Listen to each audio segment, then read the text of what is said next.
Hello, everyone. You are listening to YoRadio.com with DJ Sakara, and we are about to start our next community interview. And this week, we have the pleasure of receiving the Empire of the Fallen Lords Guild from Pacific, more commonly known as either the EFL Guild or the FL Guild.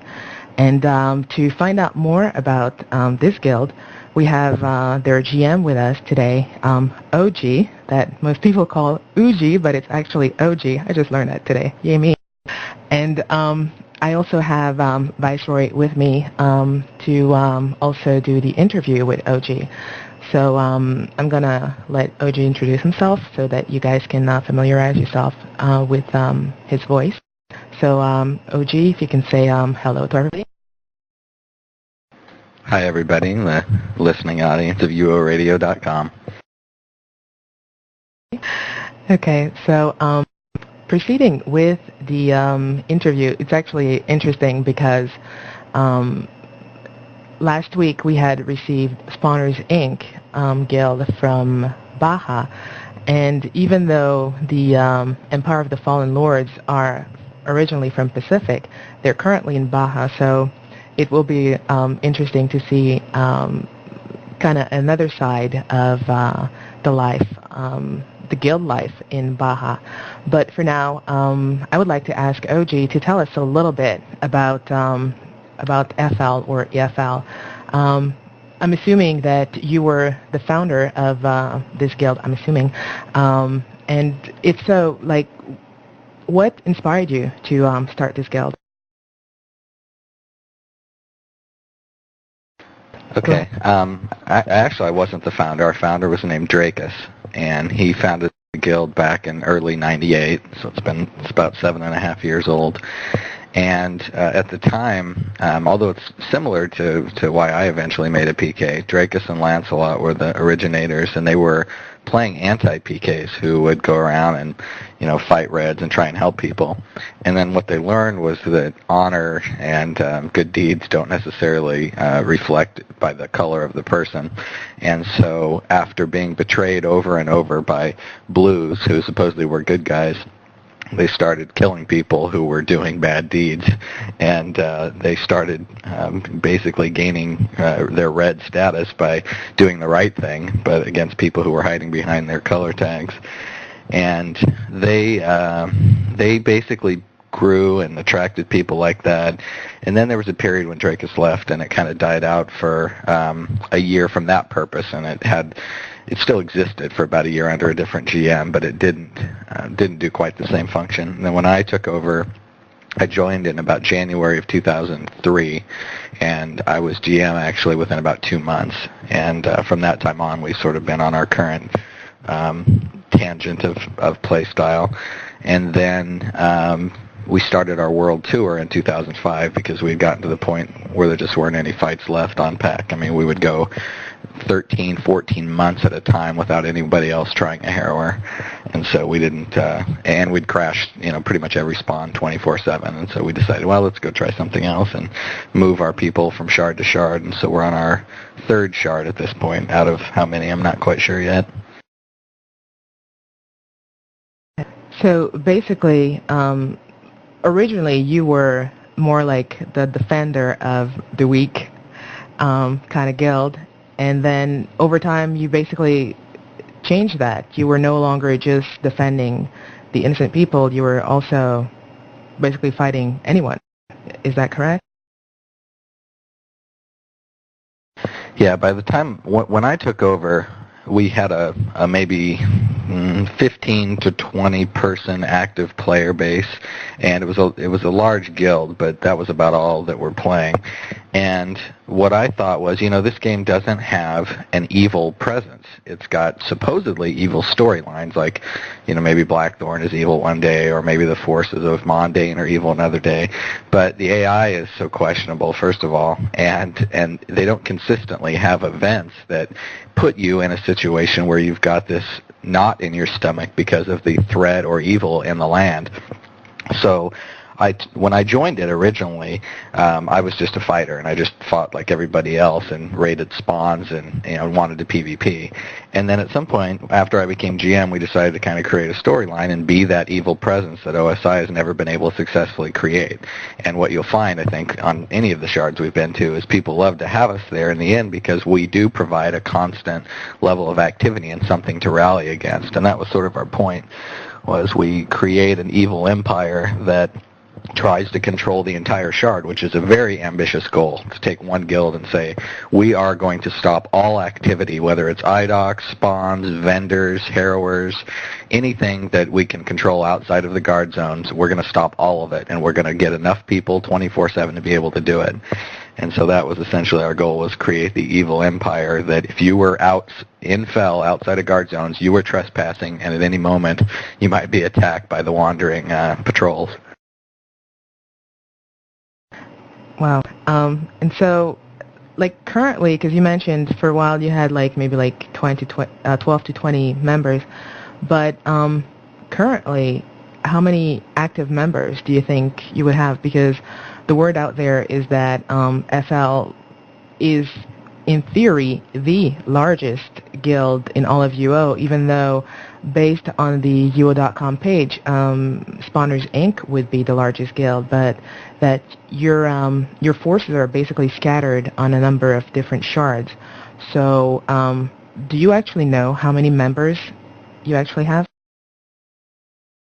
Yeah, I've got a pretty good idea, but it's true. We do have them scheduled on shards. And when we were on Pacific, we were the largest guild. When we left for our tour, we were the largest guild on UO.com. When we left the opening night, we had 125 people in our TeamSpeak. And right now, because of attrition, World of Warcraft, other things, it's like about 90 that I've got on my ICQ as active, and then probably another 10 to 15 that are back, and I haven't added to ICQ yet or so, or maybe they're over on Pacific and not on tour and waiting for us to get back there before they rejoin. So it's right around 100 active players, and everybody's got a couple accounts.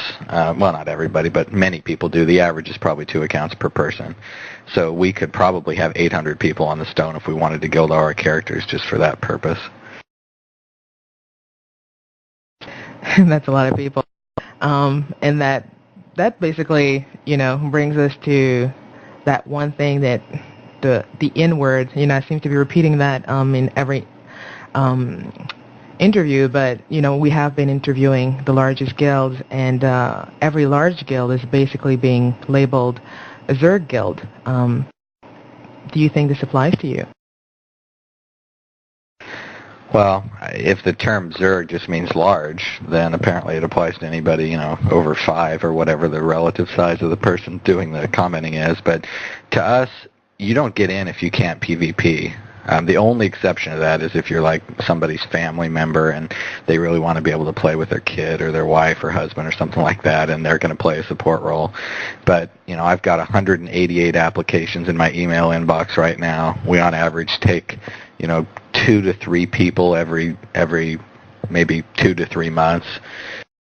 So if I wanted to have it larger, I would have it larger if we didn't care about skill.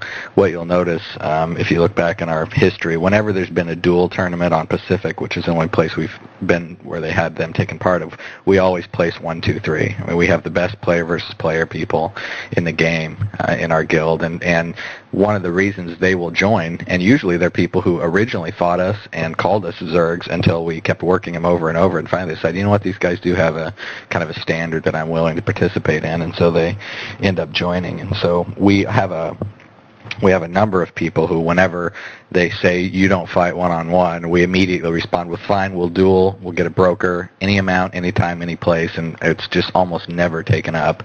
And so our individual people are willing to back it up with duels or whatever people want to do, but there's no doubt we're large, and part of it means if you're going to overtake an entire shard and control all activity, as around the clock as you can, you're going to have an army. You have to have a lot of people.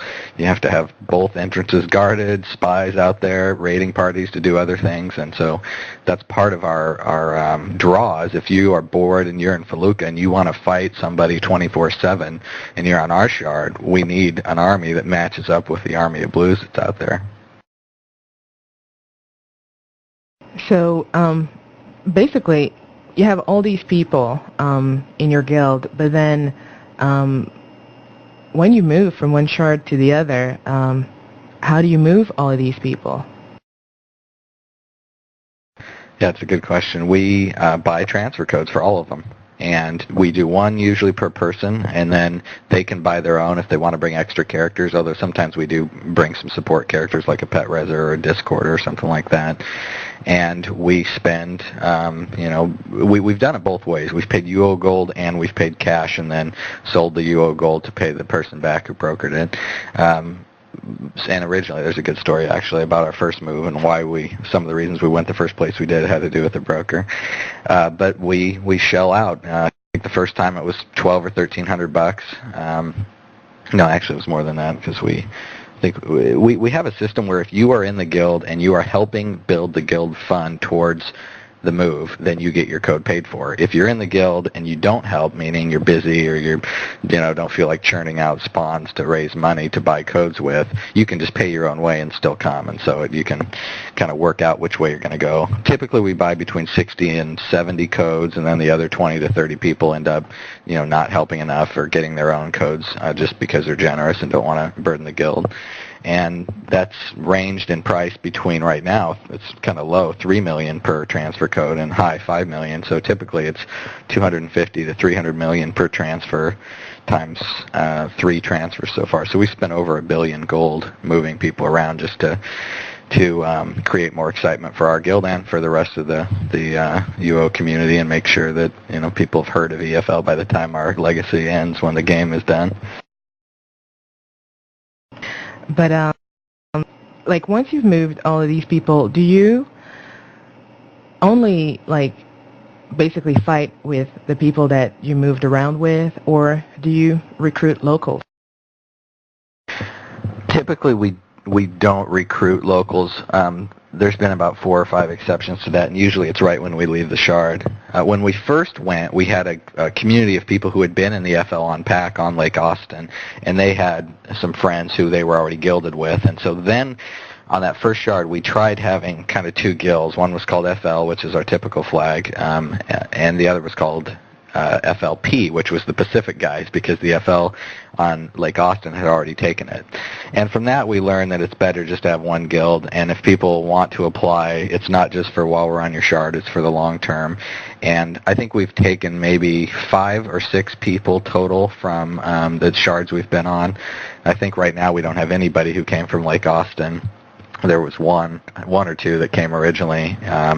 Then from Great Lakes, I think we've got about 3 people who came, and on Baja, I'm not sure. We may have guilded 1 person, but we're always worried about people just wanting to join and spy or scam or other things. So it's not easy to get into FL. It takes months and months usually, and then all of a sudden you'll just get a notice to come for a test. And so our basic situation is don't recruit from the native shard because it's likely going to be a problem. And if you're going to leave and they're willing to pay their code to leave with you, who are they going to spy on you on? Because their contacts are on the home shard.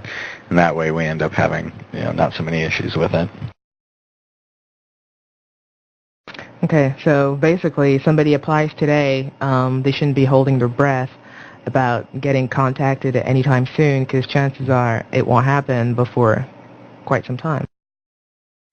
Yeah, that's right. The only exceptions to that are if it's somebody who was in the guild and went inactive and took a break and they come back and they want back in and we know them and we know their personality and we test them to make sure they can still sort of fight, and if they are a little rusty, that's fine because we know they're going to improve back to their former level.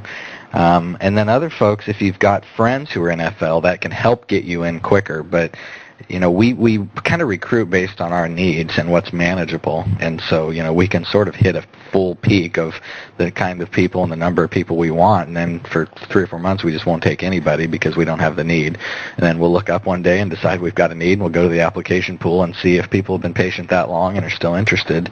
We'll give them an interview. Well, I got somebody here in IRC who basically seems to disagree with your comments regarding your recruiting policies.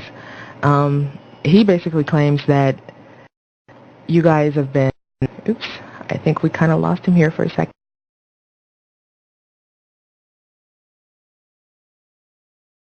Sorry about that. Oops, sorry. Are you back Sorry. with us? I switched channel on you.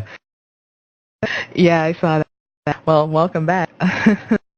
Anyways, as I was saying, I have somebody here in IRC who does not seem to agree with, when you're saying that you guys don't really recruit locally except when you're about to depart from the Shard.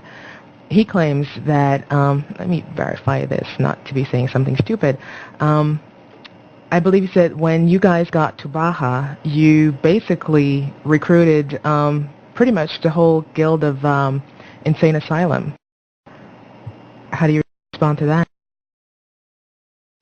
Well, you can look at our player list. We don't have a single member from Insane Asylum. I had played on Baja and doing preparations for the tour last November for a month, and I had a character in Cartel. And some of my friends that were in Cartel went to Insane Asylum. Well, actually, just one friend. The only person I knew well was a guy named Rick James. So when we came, we asked him, do you want to play with us? And he said, no, I've already got a guild here, and, we're friends, but I need to stick with my guild. And so no IA have joined FL, nor was anyone but Rick asked to. When we leave, there's some talk that some of them who, like fighting us and they post on our board say, hey, we're going to apply and go on to your next Shard with you, if we can get in. But we don't have any members in our guild from Insane Asylum at all, even though there's some that, I'd love it if they'd want to come over and be absorbed, but we just don't do alliances, and so it's not really an option. That was actually going to be my next question, whether or not EFL was part of any alliances, and if it is something that, you would consider doing or that you have done at any point in time. We are not part of any, and I would not consider being part of any. There was one period when I took a break due to a family terminal illness that I needed to go focus on for about 6 months in 2004. And the acting guild master at the time did an alliance with some guys who also had reds in the guild, but they wanted to keep their blues. Normally we don't allow dual guild membership at all, but in this case we had a guild called... they were either called NBC or Cal, I can't remember because I wasn't here, but there were maybe 8 to 10 of them, and they came in on PAC, and they didn't have alliances at the time, so it wasn't technically an alliance, but it was a guild that we didn't fight, and they had reds in our guild, and they had a blue guild with a different name, so I guess that's what you'd call it. But I don't do them, and there's a variety of reasons for that we could go into if you want to, but the primary ones are we have a set of standards, rules, infrastructure, leadership styles that it doesn't work to have another guild master or other leaders in charge of. We have a hierarchy for who's going to be talking in TS and who's going to be doing, the calling the shots on battle, who's going to be doing the intelligence, and we don't have the ability or interest to integrate those systems smoothly outside of our chain of command. So we don't do them. And it also, people have their own, usually TeamSpeak servers and maps, and there's always, I'm sure, some conflict in trying to integrate those, though I'm sure it could be worked out. But part of our strength is our identity, and our identity is, the guild that's going to dominate your Shard and play that role of being the evil oppressor that you're going to fight against. And it just doesn't make sense if the evil empire has to go out and get a bunch of helpers to assist them in doing their job. Yeah, which actually makes sense when you put it this way. So basically, you come on the Shard, you don't recruit any locals, and you don't become buddies with anybody, and you just basically wipe out anyone that basically comes in your path. Does that also apply to newbie guilds? I mean, there's a number of try-me guilds that try to venture in Felucca. So you basically treat them all the same. Anybody that sets foot in Felucca is automatically fair game. Is that correct? Yep, that's right. And what you'll find on PAC since we've left is you'll see people talking about, God, we miss FL because we knew at least where they stood. They were going to attack you every time they saw you, no matter what. The talking always occurred after they were dead. And we have a lot of people who are, really nice people, and there was a post on Stratix from a newbie guy who was on Baja the other day, and after I killed him, I rezzed him and we talked and showed him some moves and how he could do some things differently, and he was just shocked that, I was actually a human being and a decent person. But we try and keep a real clear policy on that because, one, we're trying to create a gameplay experience for people that, you got to have a knot in your stomach when you're going into Felucca. That's the way it's supposed to be. It used to be you had to keep your doors locked on your houses. So you had to be worried at all times somebody was going to get your key and your room. And when that went away, the only thing you can do in Felucca is be killed. And so that's the only offer we can really offer to people. So then basically what happens with the new people, and we haven't been as consistent about setting this up on each shard because it takes time for people to believe and get to know you that you're going to keep your word. We created a guild called the Fallen Lord Citizens, and it had 100 people or so in and of itself on PAC. And what it is, it's people who want to travel in Felucca, but they want to be citizens within the empire. They don't want to be fighters or the military branch. They just want to be able to do, maybe BODs. Well, not BODs because that's in town, but maybe they want to do T-maps, and they want to go to Desert and do taming, or they want to do spawns. So it was a guild that you could join. It was prior to this whole alliance thing, and so it was a little hard because sometimes we'd go in to assist them and end up killing them on accident. But if you had FLC over your head, that meant you had paid a membership fee. We had a one-time joining fee at the time of $1 million, and then $250K per month, which was very cheap. But you could do unlimited spawns. You could go anywhere you wanted in Felucca, and if you had any kind of trouble from a solo random PK or a guild raiding you, you could call basically the police because you paid your taxes, and we would come and save you. And we had, like I said, 100 and some people in there. When we went to Baja, we had it again, Lake Austin, we had it again. That time, because we knew we weren't going to be there months and months, we just charged one time $3 million. Most people make that back on their first day of doing spawns, but it was just a token to get people to admit that there's some work that goes into trying to keep the people safe. And that way you could travel and FL freely without FL killing you. Well, that's actually awesome. As horrible as it may be, it's actually great, because I was gonna ask you that part. Even evil empires at one point, even though you have a reign of terror, at the same time you don't want to be crushing your own people. I mean, once they concede victory to you, they should be able to benefit from some sort of protection, as long as they pay tribute and whatnot. And so I was going to ask you, what about that, or if people get beaten down systematically regardless. So, but I'm assuming you said you had that, so you're not doing it on Baja then. Yeah, we haven't done it, and we probably should and offer it to people. I'm sure there's some people who would take it up, but what happens is we don't know how long we're going to stay. It depends on whether we're enjoying ourselves and how long it takes to make money. And so the ability for someone to shell out 3 million gold to them seems like a pretty big deal, which to us it's a small figure, but to some people it's a big deal. And I guess sort of felt that if we were going to be somewhere a month or two, they were likely not going to do that. And so we didn't bother setting it up. On Lake Austin we did, and we had, 5 or 10 people who did it, but we just haven't pursued doing it. It seems to me that it works best when you're on a shard that you're going to be on for the long term, because you've then got full control. And on our tour, when we get full control, we then leave because we're bored. And so it doesn't have any point to have people pay a fee and become a citizen and pay tribute to the empire over the long term, because you've just left and now they got to go fend for themselves.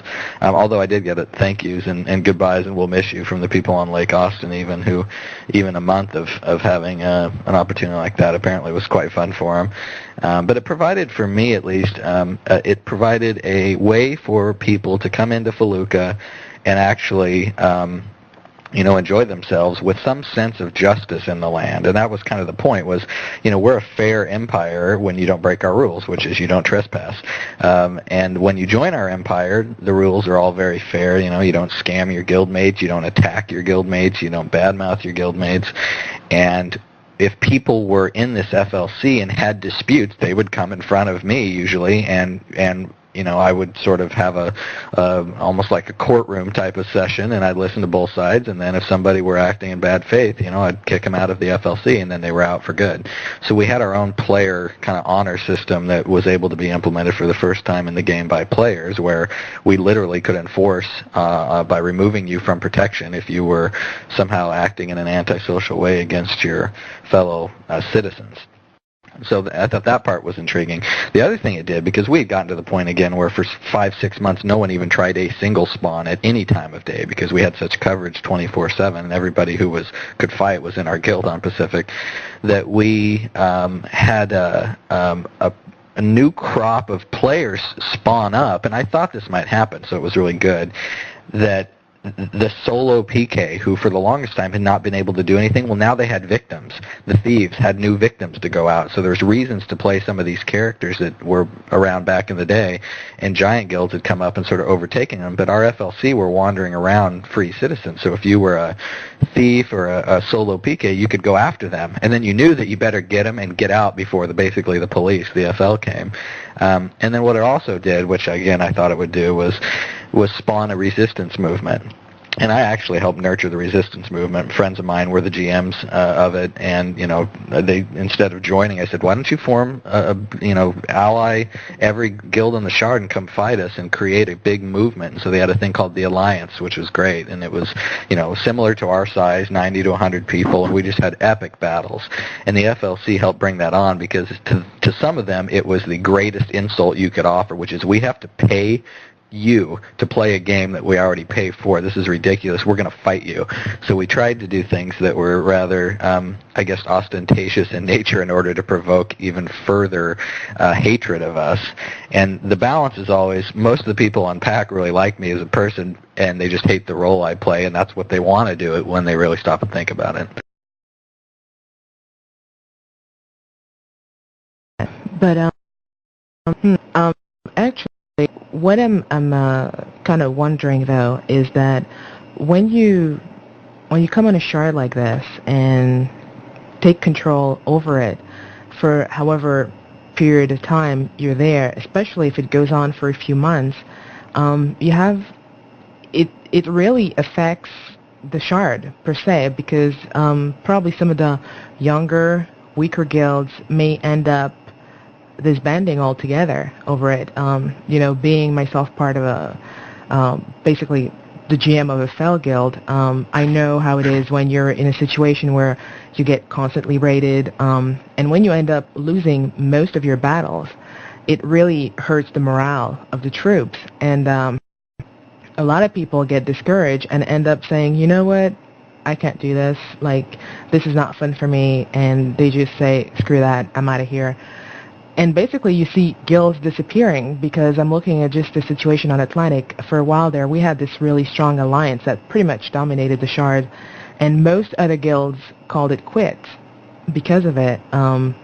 Things have changed since, and so we have a much better balance. But for a long time, the Shard was all but dead. And, I mean, how do you feel about that? The fact that, your actions may be the cause that many guilds basically end up disappearing. That's a really good point. And I think what's happened are most people know we're going to leave. And so I'm not sure that when they know we're leaving in a month or, 5 weeks or 2 months, that would occur. And if it does occur, I'm not sure that they were meant to be a guild. We've had guilds that did quit right when we got there. When we went to Lake Austin, it was an interesting reason, because we were scouting shards and deciding where to go, and we wanted something West Coast, because that's where we're all at, where we had good connections. We wanted something with a large base of players who played FEL. And a lot of the shards had a large base of players, but they didn't play FEL. Well, Lake Austin had 3 or 4 guilds, XXX and Vamp come to mind, and XTC, who were all in an alliance with each other. No one fought each other there. there, but there were like 90 to 100 people doing spawns 24/7. And I played there like maybe a month or month and a half to confirm it and make sure that it was going to, provide a good opportunity.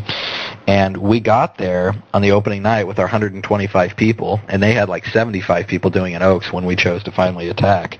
And we just slaughtered them all in seconds. And then we spawned a Harrower right after that, and like 30 of them came to try and take that, and they just got slaughtered again. And after that, they didn't play again at all. I mean, for a month, nothing.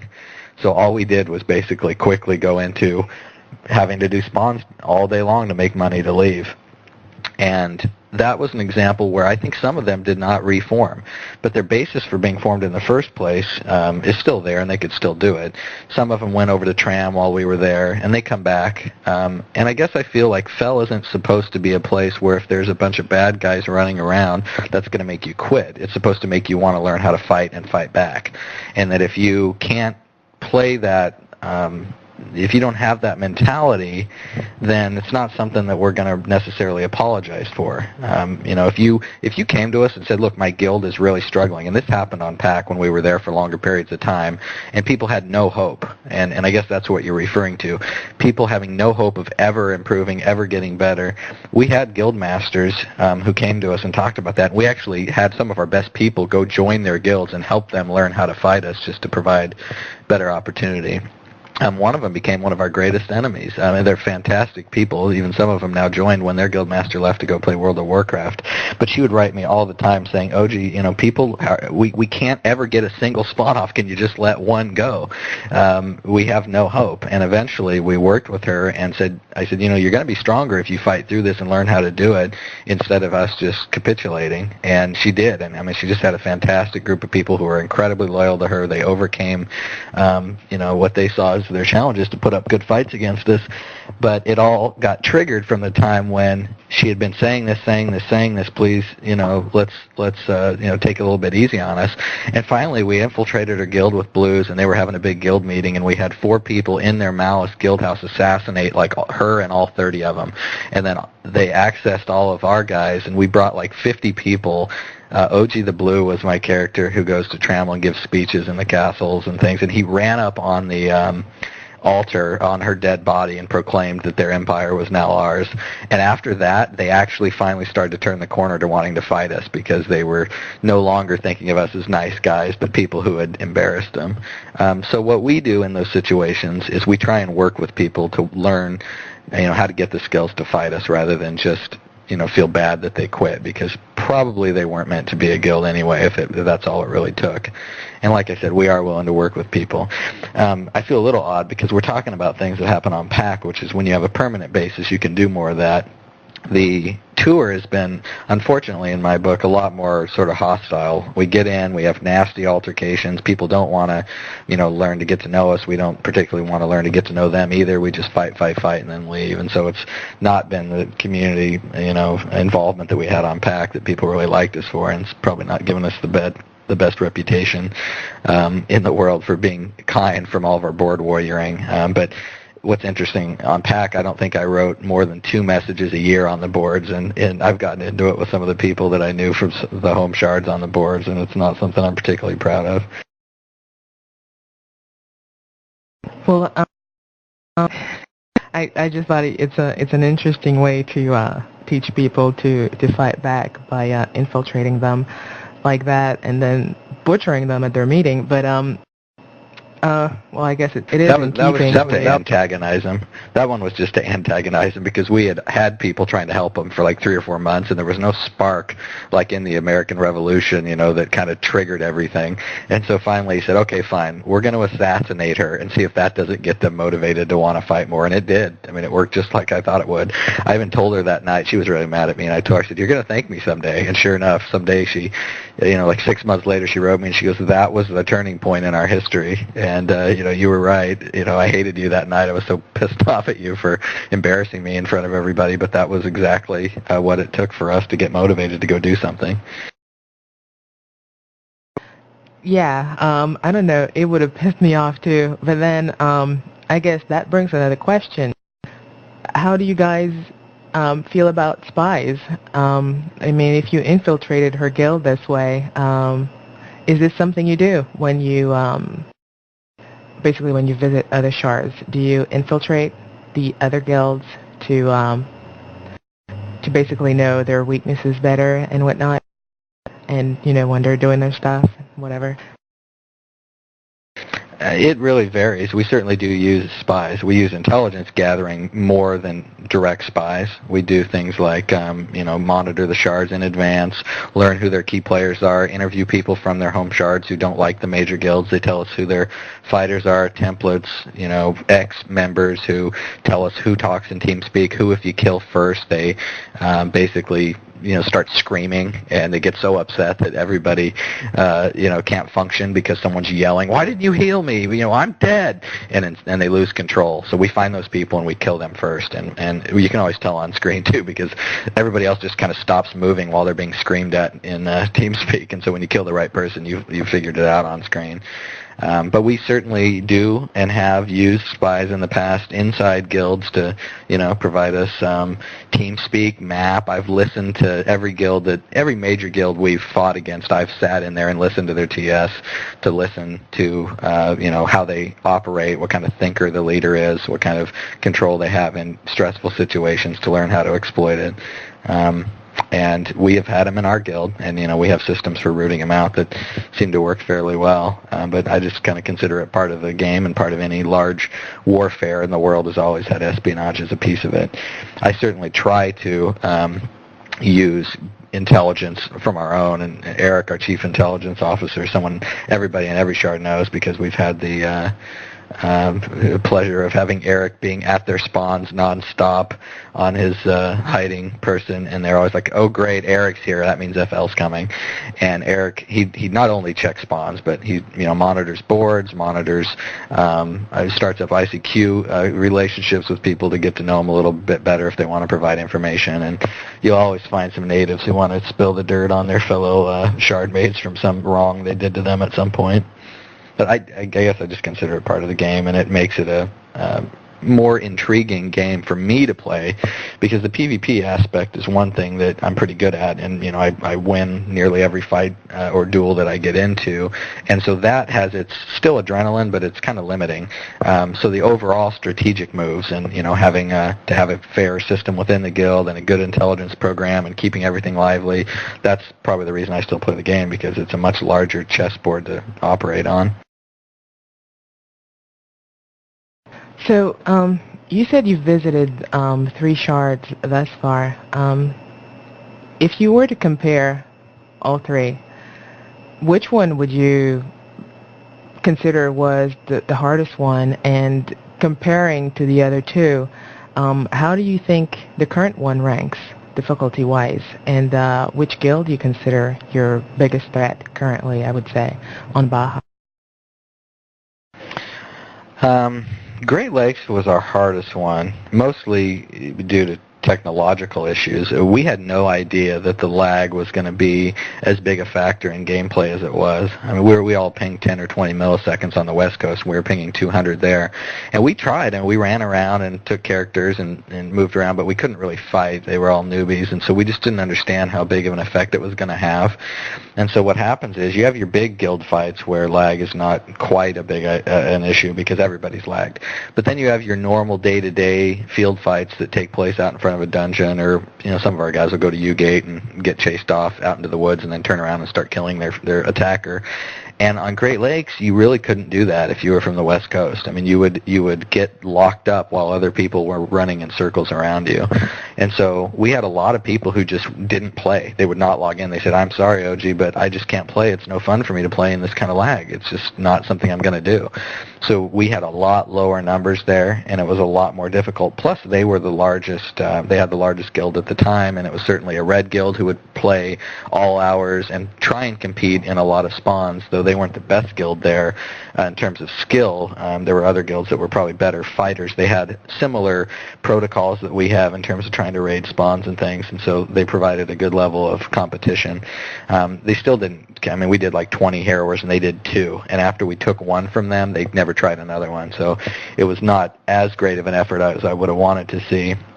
On Baja, it's I would probably put it second just because Lake Austin gave up on the very first night.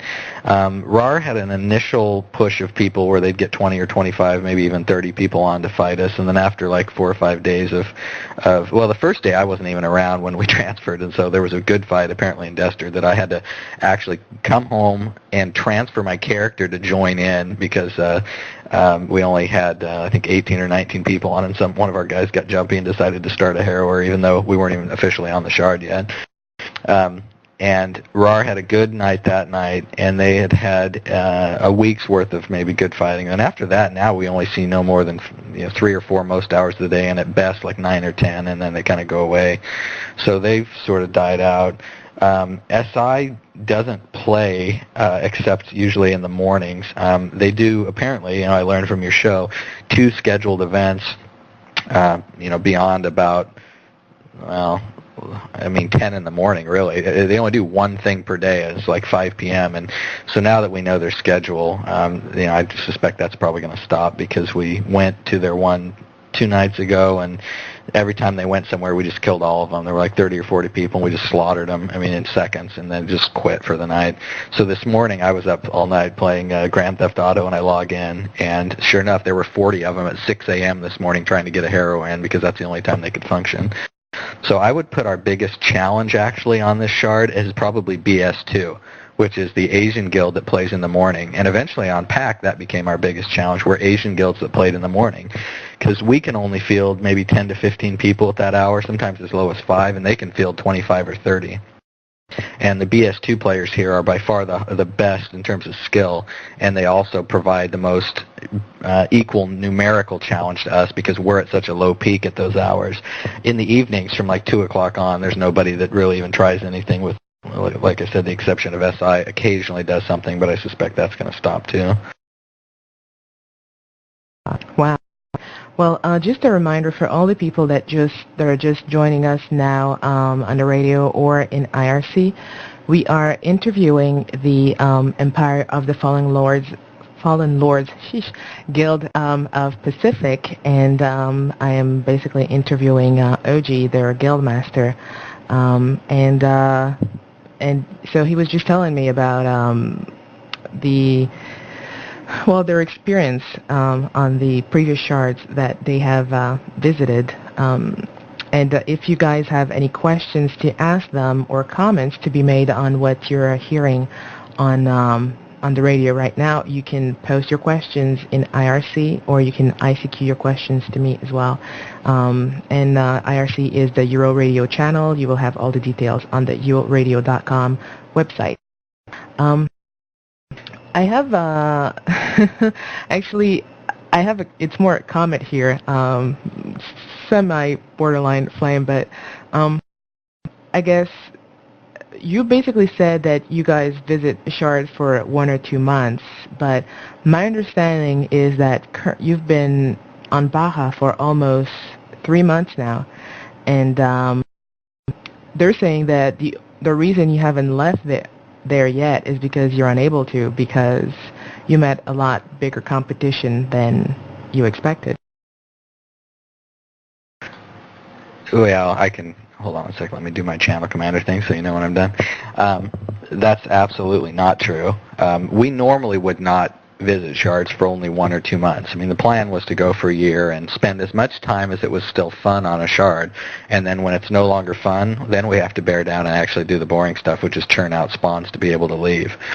Well, on Lake Austin, like I said, after the first night, they just quit.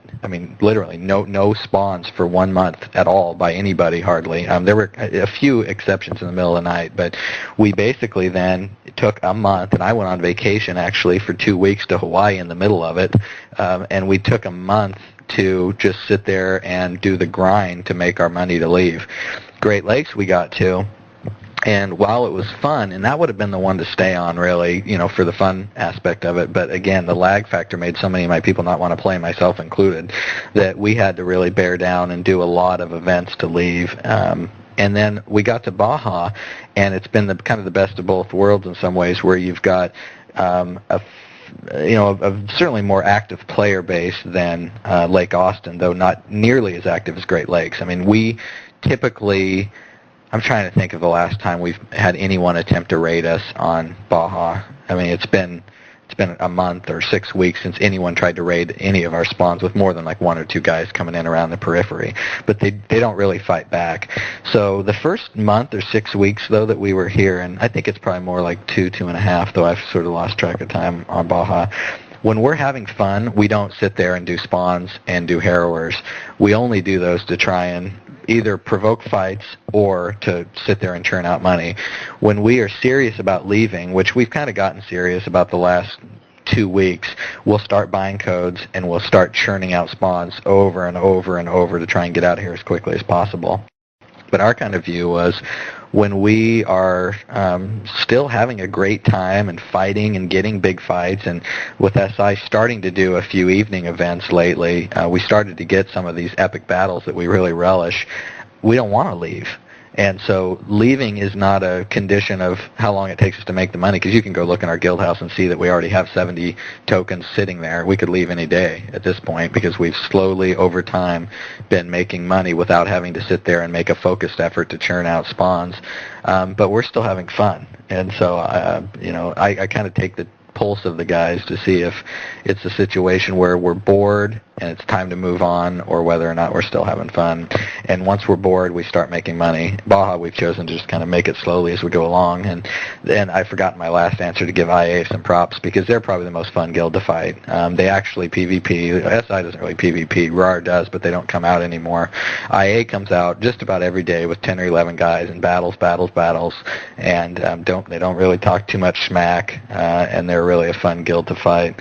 I really kind of wish we had gotten here when the original cartel was together, because Franconis and some of the folks who were now in IA, who were battle leaders in cartel, I always saw them as our biggest challenge. It's one of the reasons I wanted to come to Baja a little bit later, because I was nervous about fighting cartel as our first stop when we had never tried what it's like to move to a shard, not have any support characters, not have our homes, not have our tamers, not have our crafters, and immediately take on what I saw as the biggest other red guild in the game with a good organizational system, and that was cartel.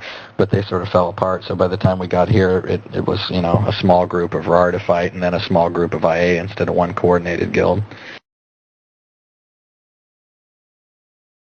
We may stay even longer. I mean, we may, if SI continues to fight and BS2 and RAR makes a comeback, we'd stay even longer just for the fun aspect. We keep an active sort of database of what's happening on other shards.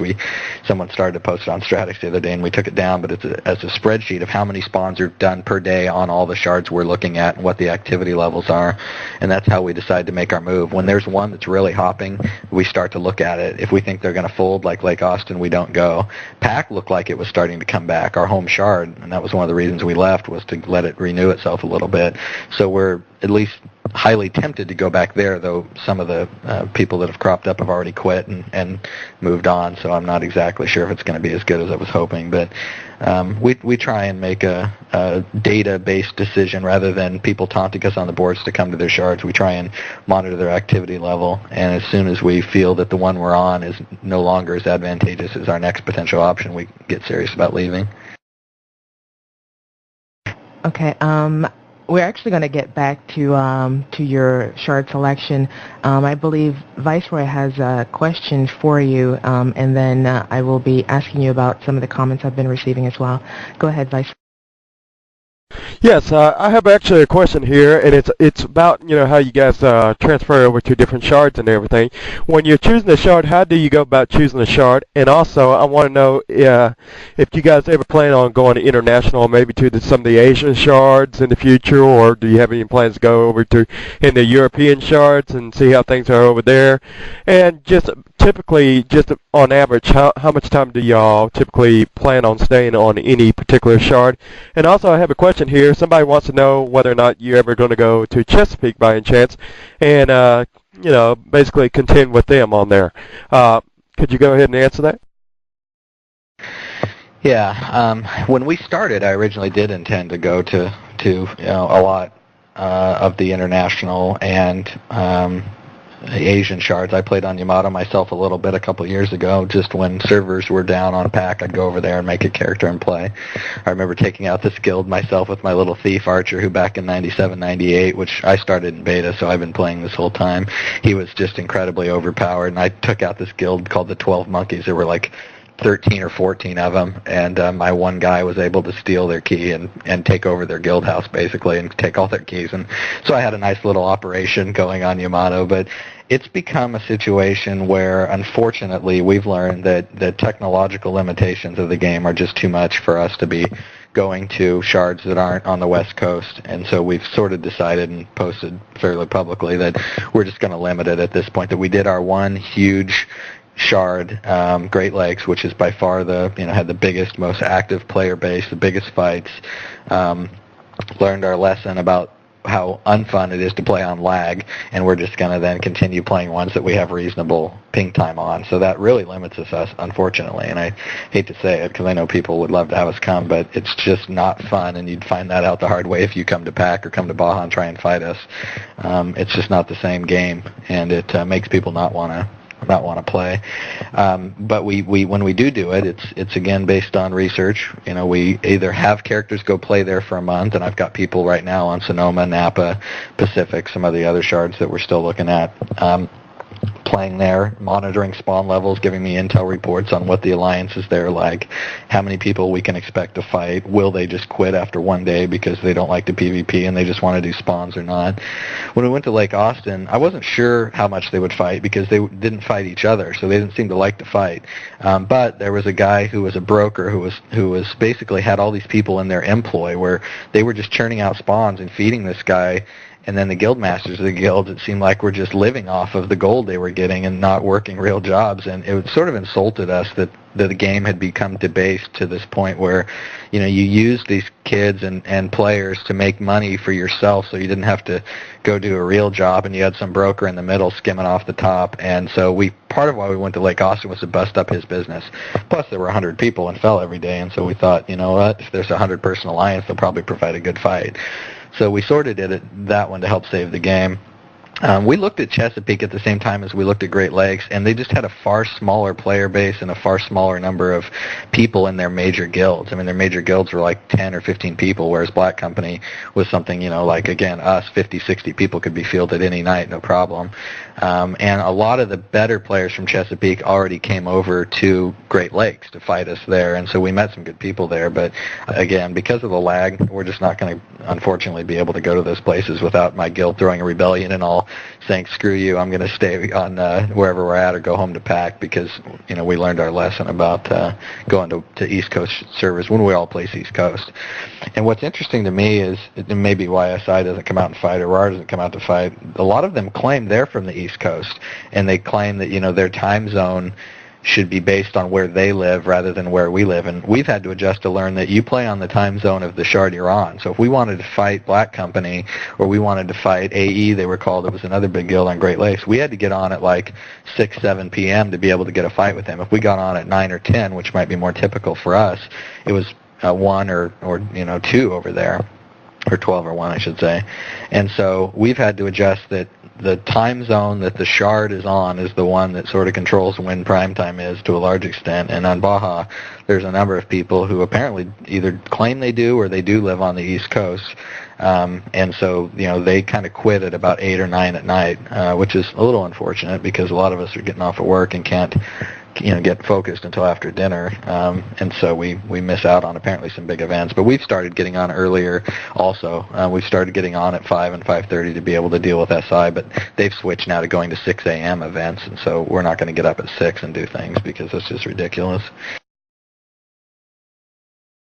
Yeah. The reason I asked that question earlier is because I just thought from a PvPer's aspect it would be actually a little bit more interesting to maybe go over to an Asian shard and just, fight another guild, because of the language barrier. You don't know what they're saying, they don't know what you're saying unless they, of course, know English or something. But, the likelihood of that happening is just not, there or something like that. And on the top of all that, if I'm not mistaken, just in general, their community is a lot more oriented, and they work together better as a community and everything. So, it'd be interesting to see how your guild would actually perform on over there on a shard like that or in a community like that. Go ahead. Yeah, I agree. I mean, I have a tremendous respect for the Asian players. Sometimes I don't like their tactics because, they use things that I guess I'm just not used to being considered honorable, like wands and other things, but they're really good, and they use great teamwork. They play their roles. They're very unselfish, and there's a cultural aspect there that that has to do with that. There's especially in Japan. My wife's family's from Japan originally, a couple generations ago, and so I've learned a lot about the culture. And when I took my degree, I studied it, and it's very a part of the culture, the team aspect. And I would love it. The problem is I just can't talk my guys into wanting to go and play in like 300 millisecond ping time. It's just not fun for them. And so it'd be great if this game could get to the point where somehow the packets could travel around the world quicker, because it would really make it it would make it a wonderful experience to go out and battle that. And I think you're right. I mean, I think you've made an excellent example of what would be so fun about it, but I just can't see me getting the guys to do it.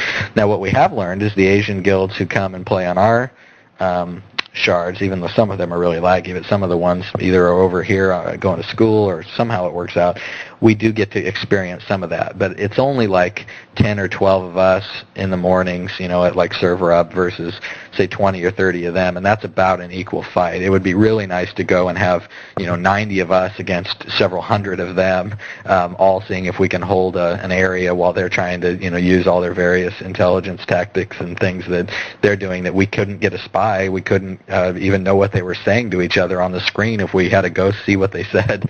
It would be fantastic to see what it's like, but unfortunately, I don't think it's going to be a reality. Well, I have quite a few comments here from mostly the SI Guild. They seem to be a little offended by some of the comments you've been making. Many of them, at least from the comments I've been getting, are like, you are far from having defeated SI, and they are also saying that you have your intelligence wrong if you believe that they only do 1 or 2 activity per day. They basically seem to be implying that they are a lot more active than you seem to be aware of. Go ahead. Well, I'm not going to give up all my intelligence sources with them, but I can guarantee we know exactly what they do and don't do. And they only have been doing things prior to 5 p.m. They've done a few things at 5 p.m., but they don't do anything after that. And we know that for a fact because we have ghosts that watch every single spawn 24/7. So we know exactly when people do and don't do spawns. And what you'll find is we try and raid nearly every time, even if it's only one person. Like this morning, they spawned a harrower in an alliance with BS2 and someone else, and I was the only person on at the time. In fact, I wasn't even in TeamSpeak. I just ran in myself, got past all 3 levels of their defenses, all the way down to the bottom of Shame before I finally ran into their choke point and died.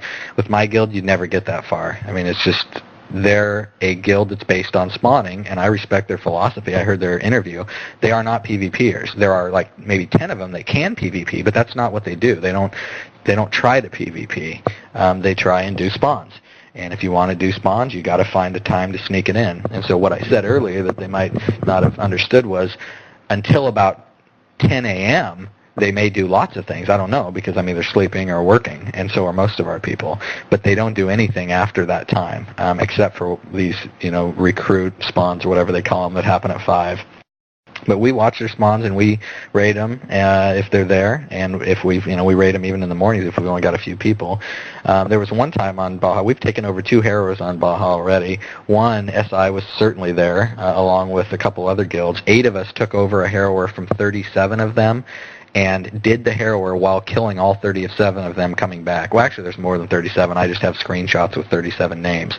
But when 8 of us can take on 37 people in a guild and kill them for like 2 hours straight while 3 of them are back working the harrower, to me that says that you're probably not the best PvPers and you're more focused on what you do, which is do the harrower, not defend against it.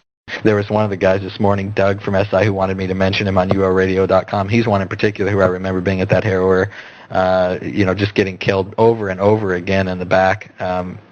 But he's a good player. He's got Holy Light. He's a red with Holy Light and DP poisoning, and he'll be pleased I mentioned him. And he was the only person that gave us trouble in that whole area out of all 40 of them trying to kill the 8 of us.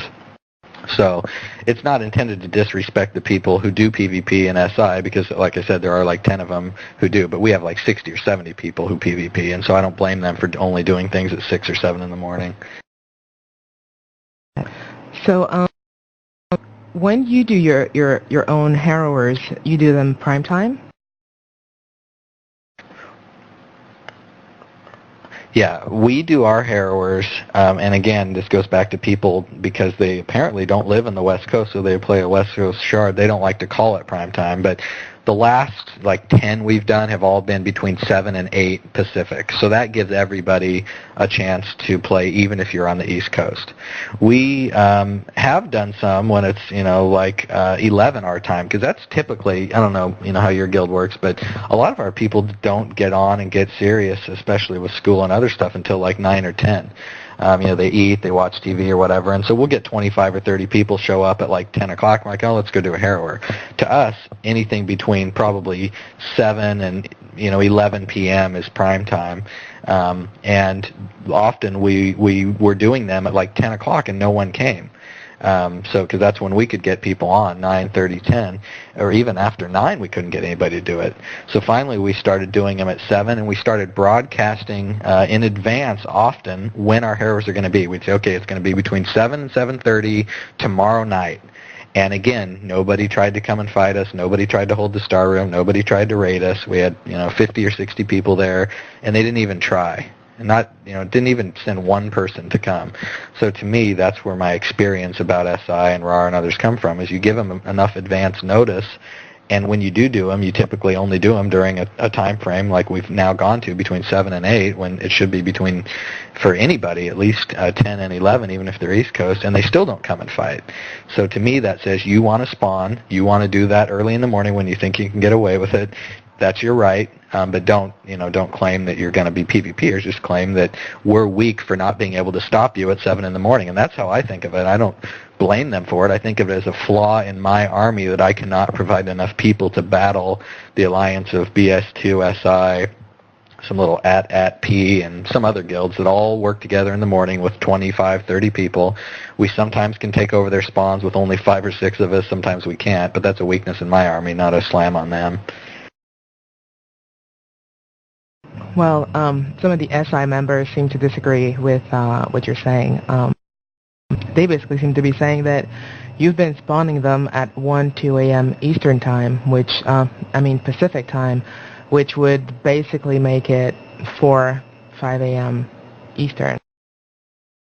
Yeah, that's just not right. They can, if they want to, argue about a piece of factual history, I guess we can argue about it, but I myself am the one who, with maybe one exception, puts the skulls down. We don't do them usually unless I'm on, and I have never done one at 4 or 5 in the morning Eastern time, or 1 or 2, unless, the only caveat is if we started doing one at 8 or 9, and then no one came, and we decided, okay, fine, let's just make some money so we can get off this shard. The 3rd or 4th one that we've done might have started at that time, but the first one was always at 8 or 9. We've never started the very first one after 11 p.m. Pacific. It's usually, again, like I said, now between 7 and 8. And then if no one comes and no one's going to fight, and we decide that, the shard's pretty much beaten at this point, and we've kind of felt like that the last 3 or 4 weeks, we'll just sit there and do 2 or 3 in a row just to get them done, and then maybe go do a couple oaks. And again, we haven't been raided on any oaks here the whole time we've been here, and we've probably done 30 of them, and not one guild has come to raid us on any of them. And if the SI don't like it, I guess they can start using Stratix and post their screenshots to prove it. But I know what time we do things, and like I said, that the only time they've been that late is when it was the 4th out of 4. And so basically, when you summon your Harrys, how many people do you got there? Well, the bare minimum that I'll do one with, because I'm not going to, we've never lost one while I've been Guildmaster. There was a time when I was away when we lost a couple when they had fast casting and Holy Light, apparently, but it's been 3 years. We've never lost a single harrower, and we've taken one from every guild we've ever went up against, and except for Rar, who I don't think's done one. So if they would do one, we'll come take theirs too. But we never do it when I'm around with less than 25 people. The threshold used to be 35 when we were on a shard where we expected a shard-wide resistance. Now we've done them actually. Apparently, someone's just ICQ'd me from my guild. They did one the other night when I was asleep with 14 people. 18 is probably the kind of safe zone. 25, I'm just confident that no one's ever going to take one from us with 25 people. And then on a real busy shard with massive people coming against you, 100, 150 people coming against you, which we have experienced, I won't do it with less than 35 because you have to plan for the worst. You have to plan for Destard. You have to plan for bumpy harrowers, with stuck tentacles, and it takes a long time, and you got to have all your entrances completely locked down so people can't get in. And if they do, you got to have stealthers and detectors and people roaming around, and you got to have discorders and tamers and dexers. And so 35 is the place where once we get back to a home with a permanent resistance of massive scale, that's what we'll go back to. But on tour, it's been able to drop down into the teens sometimes, it sounds like, from what these guys are telling me. They do while I'm asleep. Yeah, it's just funny because people are going berserk in IRC, and on ICQ, my screen is lit like a Christmas tree from screams of outrage, people going like, heck no, that is so not the case. That's but awesome. I love it. I mean, that's the point, is that they got to have somebody to fight against. I love it. Yeah, it's pretty much, it's typical whenever you get into a situation like this, you will always get the he says, she says. Because, especially when you have, enemy guilds like this, they will never, ever see the situation quite the same. I'm sorry, just give me a second to read this one. Yeah, here people are not agreeing that you do raids with 5 or 6 people. They basically claim that you always basically raid with mass numbers and that you heavily wither and EQ with. Well, what they're referring to probably is the evening time. I mean, from 2 p.m. till about 2 a.m., we always have 20 or 30 people on. Right now we have, I think, hold on, well, I can't get my team speak, I'm in yours, but we have apparently 25 people in there at Sunday at 3 p.m. So it's true that during the times that we have people on, we bring everyone to every fight. Because everybody in my guild is there to fight, and they don't want to go home just to handicap ourselves and leave even odds, because how would you pick who gets to raid? The only exception is we have done what we call gladiator style. When we know the guild we're going against is really weak, there'll be 6 or 7 trammies. We'll go one at a time, and if that person dies, then the next one person goes in and tries to take him over. And so that's the only time we ever handicap ourselves. Other times, we throw everything we have at every single situation, not just to spawn. If someone calls for help outside of Destard or in fire, and we have 50 people online and it's against one guy, we send all 50 people. And again, it's our camaraderie and our teamship and our teamwork, and you know that your whole guild is going to have your back because the situation is so fluid and so dynamic that one person might have also called in 8 or 9 people. So we just bring everything we've got to every situation and every battle. And people are experiencing that, and that's why they're frustrated. But what the people that are referring to, you bring everybody every time, are missing are everybody at sometimes is only 4 or 5 people. And I can guarantee, this morning we only had 4 or 5 people on at 6 a.m. and I got on ICQ and got 3 more people, so we took 8 people and we went after SI this morning. They hadn't done a harrower, in ages outside of the weekend hours, so I happened to be up. I got people. We went to their harrower. It was really a pretty fun event, even though, again, there were only, I think, 7 or 8 of us, and there were 40 of them between the BS2, the at-P, and the SI. We went to their harrower, which was in Covetous, and we took our 8 people and we killed their front line of defenses or pushed them all the way back inside Covetous level 3. So then there were 40 of them inside there and 8 of us outside. and they all tried coming out at the same time, and we killed all of the people who came out. It was like 25 or 30 people came out, and I was withering them. I had them caught in a little choke point, which is what you do when you've got 8 people versus 40, and I killed all of them. They went back in, they all rezzed, they came out again, I killed all of them again. We had 2 necros, a tamer, and a couple healers on me. Their third wave, they finally came out, and everybody but me died in my guild, and I kept withering, and I finally died. But, that's typical of us. We ended up getting 3 of their scrolls. That's a guild that is 40, or an alliance, not just one guild. It's 40 people. We took 3 of their scrolls and probably killed 50 people in total, the same person a couple times over and over, like Polk, their GM, died, I think, 15 times or something this morning. But that's 8 of us going against 40 of them. And when we took the one originally from them and actually did it, we did it with 8 people. The next day, they tried to do another one, the Alliance. I'm not sure who was all part of it. We took it with 10 people, took over their harrower, and I wasn't at this one, and we did the whole harrower while holding them off and got all the scrolls out. So that's kind of us, that if you're on early in the morning and that's when you want to spawn, you're likely to only have 6 or 7 people come at you. And you may be able to succeed in that regard, because if you do have 40, it's unlikely we're going to be able to do that every time. But we'll try. We'll try every time, unlike people on this shard, at least, who, they'll have 15 or 20 people at U Gate in their little blue alliance, and we'll go do a spawn, and they don't even try coming. And this is like 8, 9 p.m. And to me, that's just a role you play. You're spawners who try and sneak things in rather than PvPers who want to come and fight. RAR, on the other hand, does pretty much try and come and fight, even though they're down to only like 5 or 6 active players coming. They do come, and they try and fight every time. And so you got to give them credit at least for wanting to PvP and not just be spawners.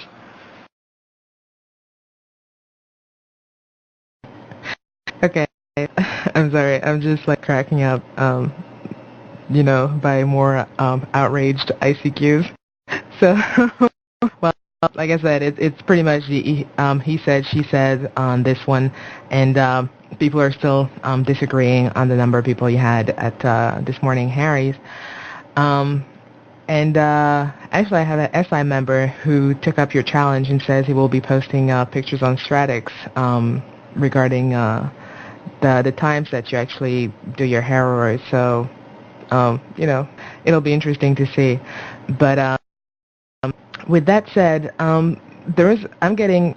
Actually, I'm going to let you comment on that before I ask you my next question. Go ahead. Yeah, I'm getting some ICQs from people like today. Apparently, after I went to sleep at 9 to get ready for this interview, SI did. It looks like probably Terra Sanctum, I'm guessing. We had 5 people: Eric, Sean, Osley, Lou, and Ree. Raid them. We raided their. They went to City of the Dead after we took their 3 scrolls and got out. We then the Reds that were there to fight died. We went, got re-ragged, and they were doing City of the Dead, which, like I said, we watch all spawns all the time, and so we know when people are doing them. And their protector went out the wrong way, and we killed their protector, took all their scrolls, and there were 8 of us. There was, and I'd have to go back to look at my pictures, but I have a pretty good recollection of my team speak. So even at 6 in the morning, or by the time it was over, it was 9 in the morning, the 8 of us are putting a big dent, getting their protector, taking 3 of their harrower scrolls, killing 40 or 50 of them, and they just can't say that about us, because they really truly only come out when they have numbers, because they've scheduled it as an event, because they're spawners and that's their role. And the people who are PvPers in their guild who are upset about their role need to go talk to their GM about their role. He's the one who tells them not to come to our events, because they aren't PvPers, they're spawners. Their recruits aren't even allowed to attack or fight when they do go to events by rule. And if they want to be in a PvP guild, they really need to switch guilds. Otherwise, they need to stop being ashamed of what they are, which are spawners, Inc. That's the nature of it.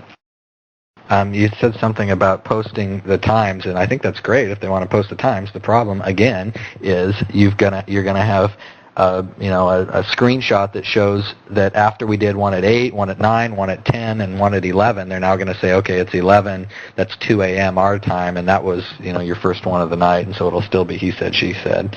But most people on all the shards I've been to know that I might spin a little bit, but I don't ever lie and just make up things outright. And I guarantee that we do not start harrowers at 2 in the morning our time, 5 their time. It's just because there's no point.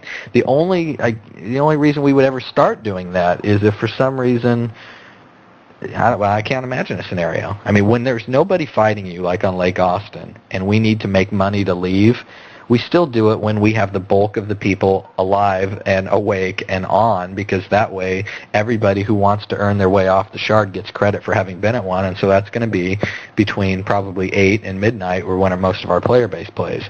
Because we don't do harrowers for any other reason than to make money for our transfer codes or to fight people. And so it doesn't make any sense to do them at 2 a.m.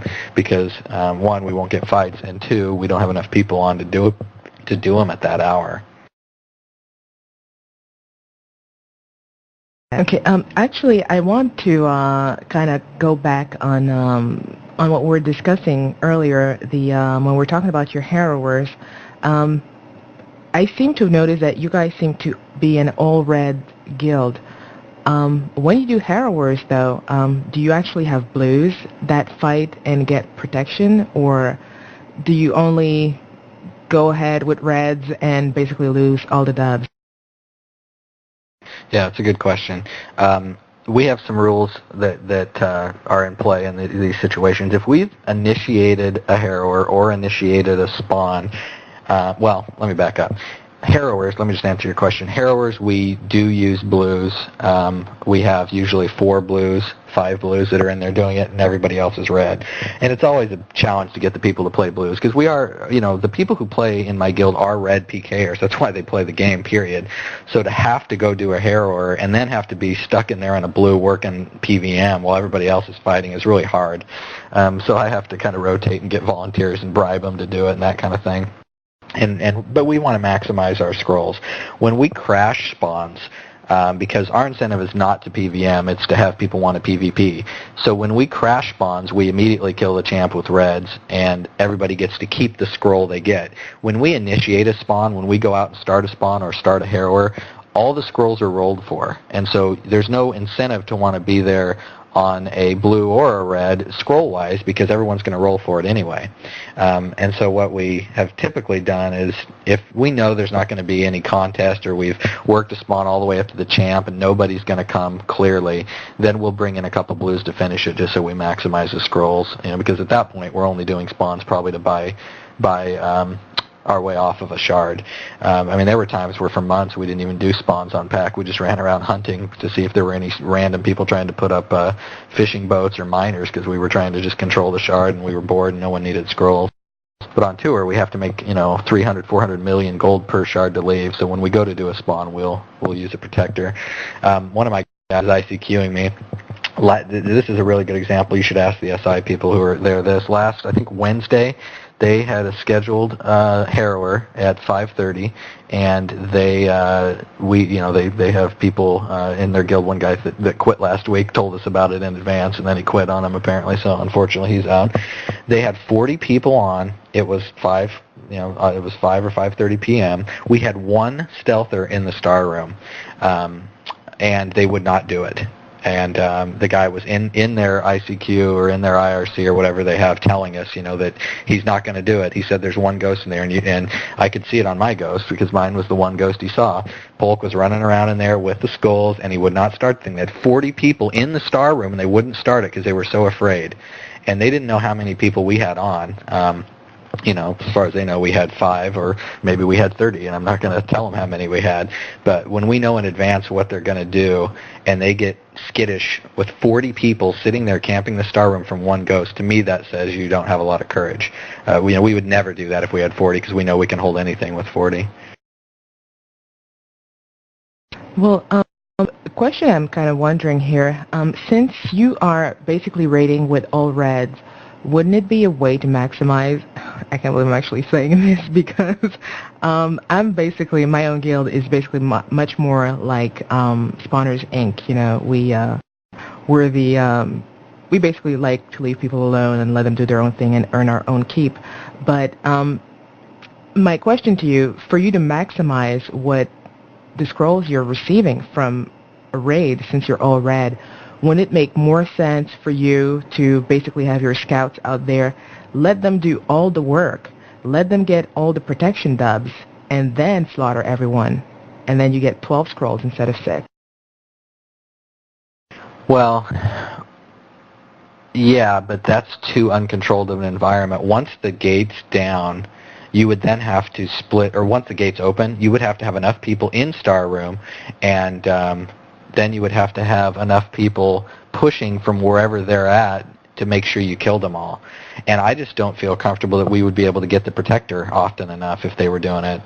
So what we do sometimes, I guess, if it's a really weak guild, we might kill all of them, and then we could take and bring our blues in and finish it. I mean, we do usually wait right till the very last candle or even when the champ's up to kill them because we don't want to do their work for them. And we want to watch and see if they're going to bring more people in. And so we go in late, we hit them hard, we kill them all.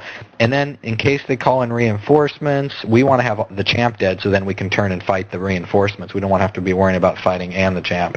So for one, it makes it a lot smarter for us to just immediately kill the champ as soon as we kill them.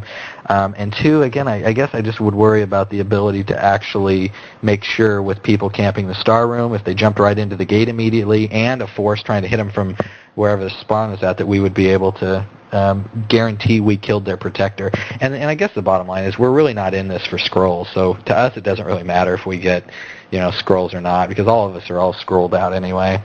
And we have so much gold we could buy any item or scroll we want for anybody in the guild. For us, it's the thrill of the fight, providing the knot in the stomach of the players that FL's going to raid you so right before the champ's up, and that's what makes you log in to play every day. And if you look at the shards we've been on, most people have asked us to come back because they loved having that, and Pac misses us dearly because they loved having it. And so for us, maximizing scrolls isn't nearly as good as having everybody make a raid, have to battle over the champ and see if we can kill all of them and then kill the champ, and then if they come again, turn them back again. If they don't get back in time, then loot them all up and leave, and that's kind of the fun for us. And I would worry too about, and this is why we made the rule, if you go on a red and you kill the champ, and we don't really allow blues in the guild except to support players. If you go on a red and you kill the champ as part of a raid, you get to keep whatever you get. So if you get a 120 major, you get to keep it and you get to sell it or use it or do whatever you want. If we go as a guild and we're just earning money with Protectors and it's sort of boring and it's not really an attack, you don't get to keep what you get. You have to roll for it because we want our incentive to be reds raiding other spawns, not blues out there doing spawns. And there was a time when we had people out there, little groups of 4 or 5 would go work private spawns, little cliques would form in the guild, and they would go out and do their own private spawns, and then some of us would see a raid and we'd say, hey, can you come help us? And like, oh, as soon as we finish our spawn. Well, that's BS. That's not why we exist. We exist to stop trespassers, not, what's the term? Well, anyway, get richer just by sitting there and churning spawns. We're not a PVM spawn guild. And so we made a rule 2 or 3 years ago that basically said there's just not going to be an incentive to go on a blue at all. There's not going to be an incentive to do private spawns unless the entire guild is doing them, and then it's going to be a fair random roll. It's not going to be, the people who go out and work the spawns the most. Because usually, if someone's working a spawn out in the middle of T2A and there's a small skirmish that breaks out in front of Destard, I would rather have them leave the spawn and go help a very small, 3-on-3 skirmish at Destard, because that's what we're here for. It's to stop trespassers and fight people, not do spawns. And so it just doesn't work with our guild to think about things like how to maximize the scrolls for the most part, unless it's something where we're so, uncontested that it would be absolutely stupid to not bring a Protector in. Okay. Currently, SI is doing a spawn now while we're doing this, and I've got, several guys going to raid him, so we'll see what happens. Yeah. Okay. Actually, I have, before I move on to the next question, I just wanted to basically give you a comment that is made by a member of SI, who's basically saying that, God, I'm not quite sure what he means by this. What he means by this is it was 40, it wasn't 40, it was 32 on the voice channel, I'm assuming the number of people. And that, they do need some time to set up their defenses at a Harrower before they can deal with a raid. I'm not quite sure where that comes from. I'm just basically forwarding to you. Maybe that makes more sense to you. Yeah, that they need about 4 minutes or so of free time before enemies come in force so that they can set up properly. Yes, go ahead. I'm not sure which event they're referring to, but the bottom line is you don't get you don't get 4 minutes. You drop that gate, you better count on the fact that we will be gating in or recalling the exact same second. That's what makes this game fun. It's not, why don't you get set up and then see if we can break your wither choke point, which we often do, by the way. Everyone says you can never break one. We break them all the time. That's how we take over Harrowers. But you don't get that kind of time. If you want to be a PvP guild, if you want to be a spawner guild, that's fine, but you need to go to Ilshanar or somewhere else if you don't want to get raided. We provide an opportunity for people who want tension in the game to play, and that means you got to hone your skills. You have to have your players there and set up. It is a race for that first choke point when that gate goes up, and these guys don't know that yet. Other guilds know that. I mean, guilds we've went up against, they know that, but these guys haven't learned that, and that's why we're able to take them over fairly routinely from them. I mean, they just don't do them at hours when we have enough people to really take them and do them, but like I said, we've done it 2 or 3 times already on this shard, and we did it against Black Company, and on Lake Austin they never even tried, so it was kind of pointless. The other thing I noticed with them is they don't count all their allies. So they say, well, we have this many people in TS or MAP. Well, there's also all these BS2 and these EEP, and there's even some other random little guilds. They have a big alliance, and they bring every morning several different guilds worth of people. There's UHE, ETC, BS2, SI, and almost every morning we only have 5 or 6 people going after them. And they don't count that when they state their numbers, I notice. Because we have no alliance, it's easy for me to know our numbers. And that does come back to people's perspective differs based on what side of the event they're on. Because I've read events, and I've heard other people's account of events, and from their side I kind of understood what they were saying, but from my side, it didn't seem like that until I heard their explanation. I think that's probably, what happens. The event moderator events, I wanted to touch on that too, and also I got to give a shout out to Eric, our intelligence officer, because he's probably the most hated guy in all the game besides, well, probably the most hated period, because he's the one who tells us where all the spawns are for the most part.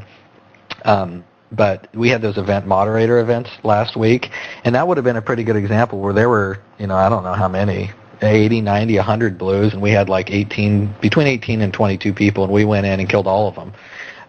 And it was in a nice tight area. They could have killed us. We could have killed them. They don't know how to set things up. We do. We went in and just slaughtered them wholesale. It was fantastic. Then a couple nights later, they did one in Tram, and it was great because I don't even have a blue on this shard, so I borrowed somebody else's blue. And we went to the event, and I grabbed the 22,000 weight chest that they had, and I was holding it midair. No one else was around. I found it, and I was telling my guys, hey, I found this chest that we're supposed to all be getting.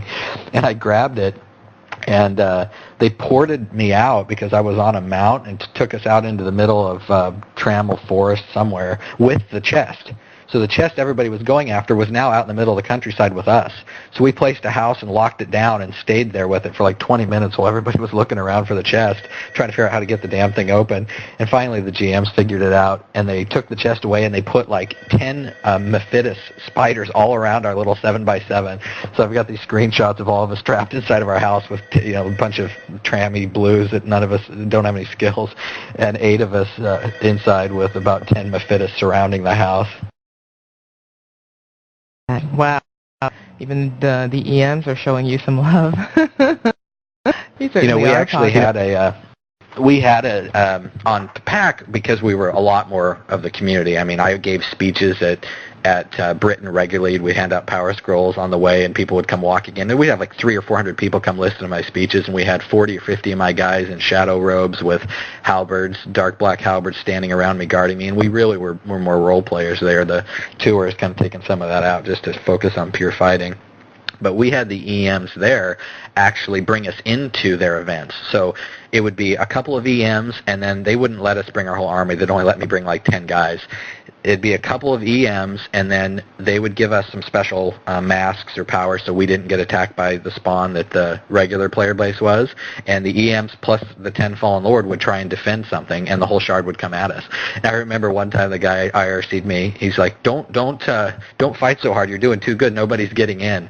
And so then we had to back off and let the players come in a little bit. But we do work with the game and with the the event moderators and even the GM sometimes guilds to do things, because we've been around for 7 or 8 years, and they know that we're not as bad and evil and corrupt, griefing type antisocial people, that we will, protect a fight night or protect a guild event. It's just the folks on some of these shards haven't seen it because we haven't really gotten to know them very well, except as people who come in arrogant on purpose to try and inflame them into fighting us. That's why we, are as arrogant as we are on the boards, because we're trying to get battles. That's why we spent $300 million to come here, and we want them to dislike us to the point where they want to fight us. And maybe someday they'll come to PAC and visit us and see that we can rule during peace and prosperity and be decent human beings as well. Well, before we continue, I just want to remind the people that are just joining us or that have joined us a few minutes ago and are like, what's going on here? We are interviewing OG, the GM of the Empire of the Fallen Lords Guild from Pacific, who are currently playing Baja. And so we're basically finding out about what their guild is all about. Go ahead, OG. Apparently we've just taken to spies from the SI that were there, and Eric says, I just killed 3 of you, 3 versus 1, and now we have the spies, so come and get it. Tell them to come if they're so good. And I'm not even there, but apparently there's a little battle raging at the same time as we're doing this, so maybe those guys need to get off IRC and go help their guildmates who are all dead. We have, I think, 4 or 5 people in there. Once again, I can feel the love. But actually, our interview is coming slowly but surely close to a close, actually. So, but there are questions that I'm being bombarded with, questions that my own guildmates ask, and are many other guilds on my own shard wonder about, and it's when, if ever, are you guys going to come visit us? And I think we've been getting that same question for many other shards. I know earlier, I believe it was somebody from Chessie that had asked you the question directly. You had kind of mentioned what criteria you basically used when you're trying to assess which shard you consider worthy, if I can use the word, of the Fallen Lords, basically. And so you were mentioning lag earlier. So we're way far from you guys. I mean, for instance, I play Atlantic, and we're definitely on the east, and you guys are all the way in the west. So what shards are pretty much SOL as far as, SOL depends from which, standpoint you look at it, but what shard would you basically consider have no chance or little chance of being visited by FL, and which ones are likely to be visited? Yeah, and I mean, this really is hard for me to say, because when I started, I wanted to be able to go all over the place, and it's really unfortunate that the game is limited in terms of effectiveness by that lag. If the PvP wasn't so high quality in some places, then that extra half-second delay may not matter. But when we go to a shard and people really know how to fight, you have to, you get interrupted and you can't cast, and you are being chased and you get parried and dismounted and you can't run because everybody's so much faster than you because of your lag. And so the biggest thing I'm I guess down about in this is we're not going to really be able to go to East Coast or Asian shards. So the people on Chesapeake and Lake Superior, we let them know when we're on Great Lakes this was probably going to be your one opportunity to fight us while we're here, because we're not going to come back. And unfortunately, and I really would have liked to go to Atlantic too, because I've heard some good things about Hot and some other guilds that are part of an alliance there that probably would put up a pretty good fight.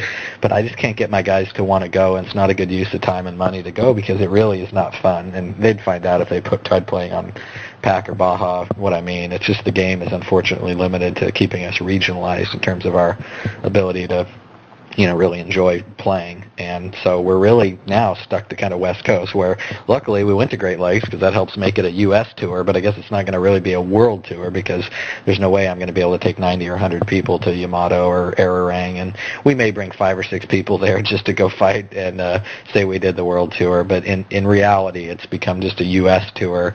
And Great Lakes was the high note of our willingness to go try the very biggest, baddest, largest player base, biggest red guild thing in the game on a laggy connection, and fight it out, take their harrowers, force them to not be able to do really anything, and stop playing, which is kind of how it got over there. And to us, that was as good as we can do. And with apologies to these other guys, you're going to have to come visit us, and you probably won't like it because of the lag, unfortunately. So basically, the only people that can hope to see you guys will be people from the Western Shards. But how about Baja? How long do you guys expect to continue being there? Because you seem to be saying that there really isn't all that much competition left on this shard. So, and you already have all. Sorry about that. Yeah, that's a good question. I don't think we're going to be here too much longer. Because SI started doing those little guild events the last couple of weeks, we've I think had less incentive to want to leave. RAR hasn't really come back out in force much, but I would say, and it makes me kind of sad because I like Baja. It's kind of a fun thing where at least during the key morning hours you can get a fight. Between about 2 and 5 you get fights. That's when RAR comes home and the 6 or 7 that are on will come and fight, and we only have maybe 10 or 12 people on until about 5 we'll get 30 or 40. And then, if SI would keep doing their events, we'd stay a lot longer. And they should take notes. We've had people from other shards that we visited, like Lake Austin, say, we wish you'd come back. We didn't like you when you were here, but now that you're gone, it's so boring. So if they want us to stay, just keep doing things. Because we pretty much have all the money. If anyone wants to know where we're at on our status, it's in our guild house. You can see all our transfer tokens and all the piles of gold. There's like 70 million in gold sitting there and 40 transfer tokens sitting there. And so we probably only need a couple more harrowers to go, but we've been having fun on Baja, during some key times, and so we haven't focused on churning to get out of here because we were still having an enjoyable time. But if SI stops doing things except at 6 in the morning like they are, and the people who play in the evenings who don't get to go up against the BS2 guild in the mornings are bored, and RAR doesn't come out, I'm going to have a rebellion on my hands from people saying, get us off Baja, get us off Baja. And in fact, you may have heard, we had like 6 or 7 people leave the guild to go back to PAC because they were frustrated we were staying on Baja. But my position was, PAC is dead, and while we're still enjoying ourselves, we want to do it. Now, all but I think one of them has already come back because they said, oh yeah, you're right, we went back and it was dead. But I would say our time here potentially is coming to an end if they don't start doing something other than these early morning things, because it's no fun to fight in guard zone for Reds. I mean, it's just not the way the game is meant to be played in Toluca. And that's all SI does past, or RAR for that matter. They've all switched to playing blues, and they all only stay in guard zones. And the only real fights we get, except for their few events, are at that time.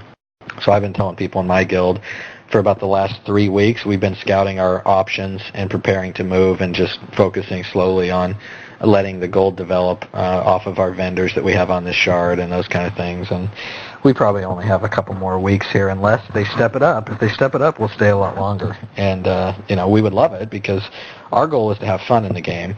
And if we can get it where we're at, we'll stay until the fun's gone. Once it's gone, we'll move on to the next shard.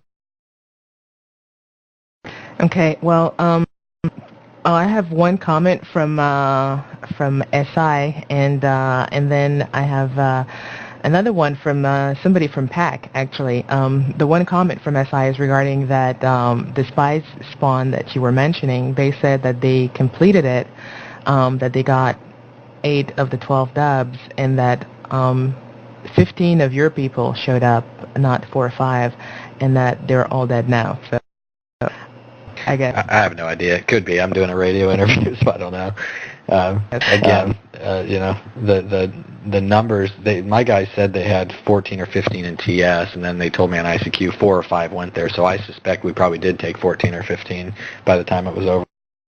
Although being a guild who had, like Eric, I'm reading the intelligence, looks like they had 30 or 40 RAR, everybody working together. So to be proud of getting some of the scrolls when you've got twice as many is something that, in my guild, it's embarrassing if you don't get all the scrolls. We get upset if we lose 1 scroll.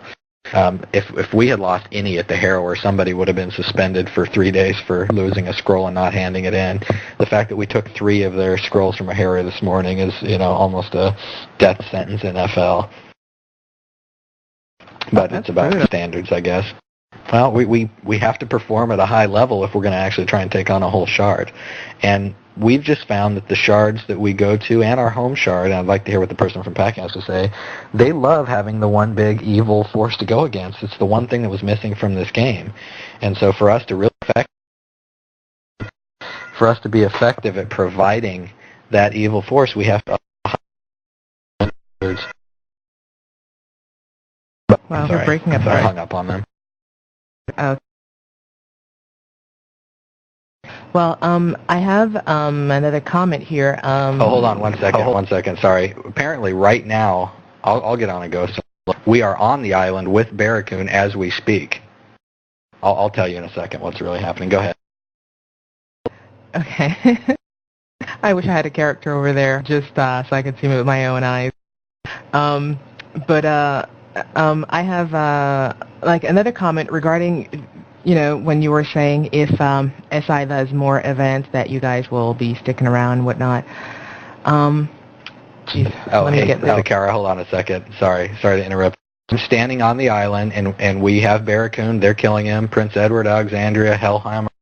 We have probably 12 people. There's no one raiding. The bridge is fielded. I'm going to take a screenshot and yell, I'm on uoradio.com to show you. I don't know why they're lying, but that's pretty typical.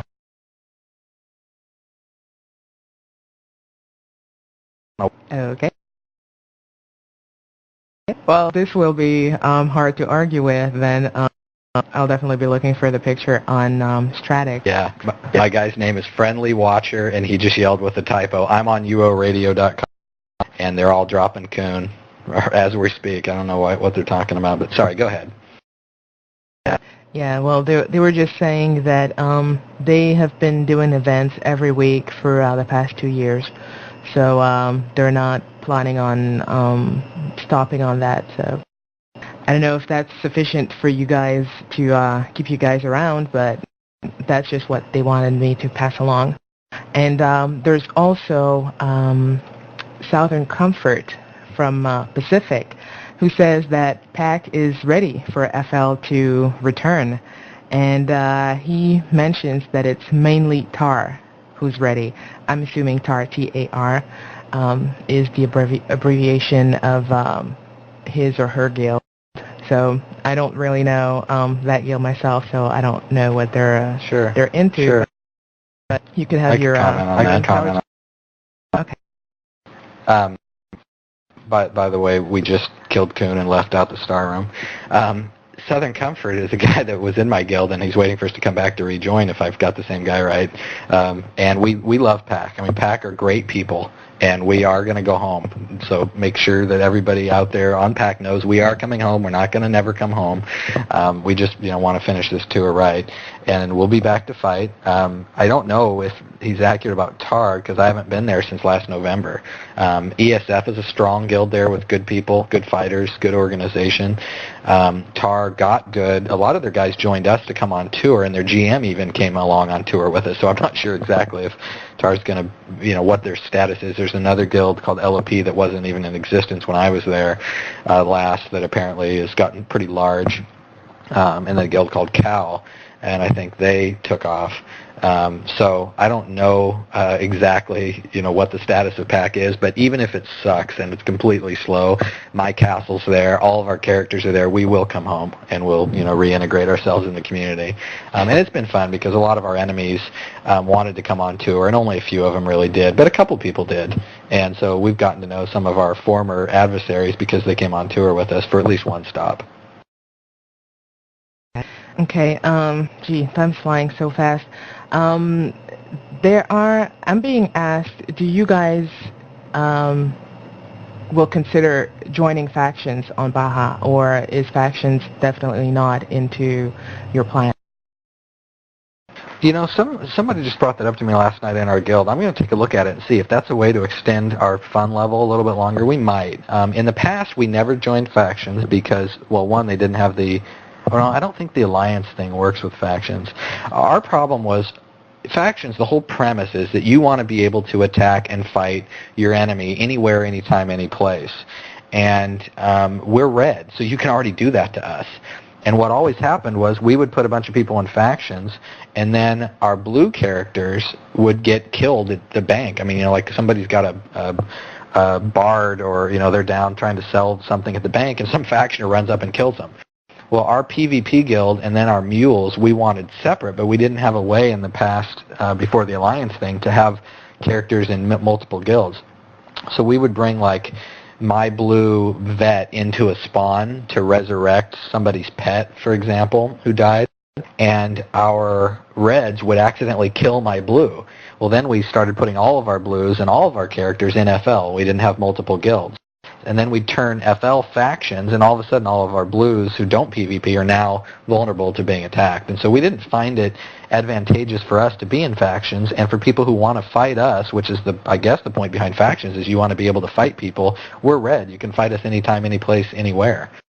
Plus the concept of guarding sigils or whatever to me isn't as valuable, because they're just sigils, as going out and getting spawns done or power scrolls. So what we found was that players who are the most likely place to find Felucca activity outside of a guard zone is a spawn, because that's got the highest reward.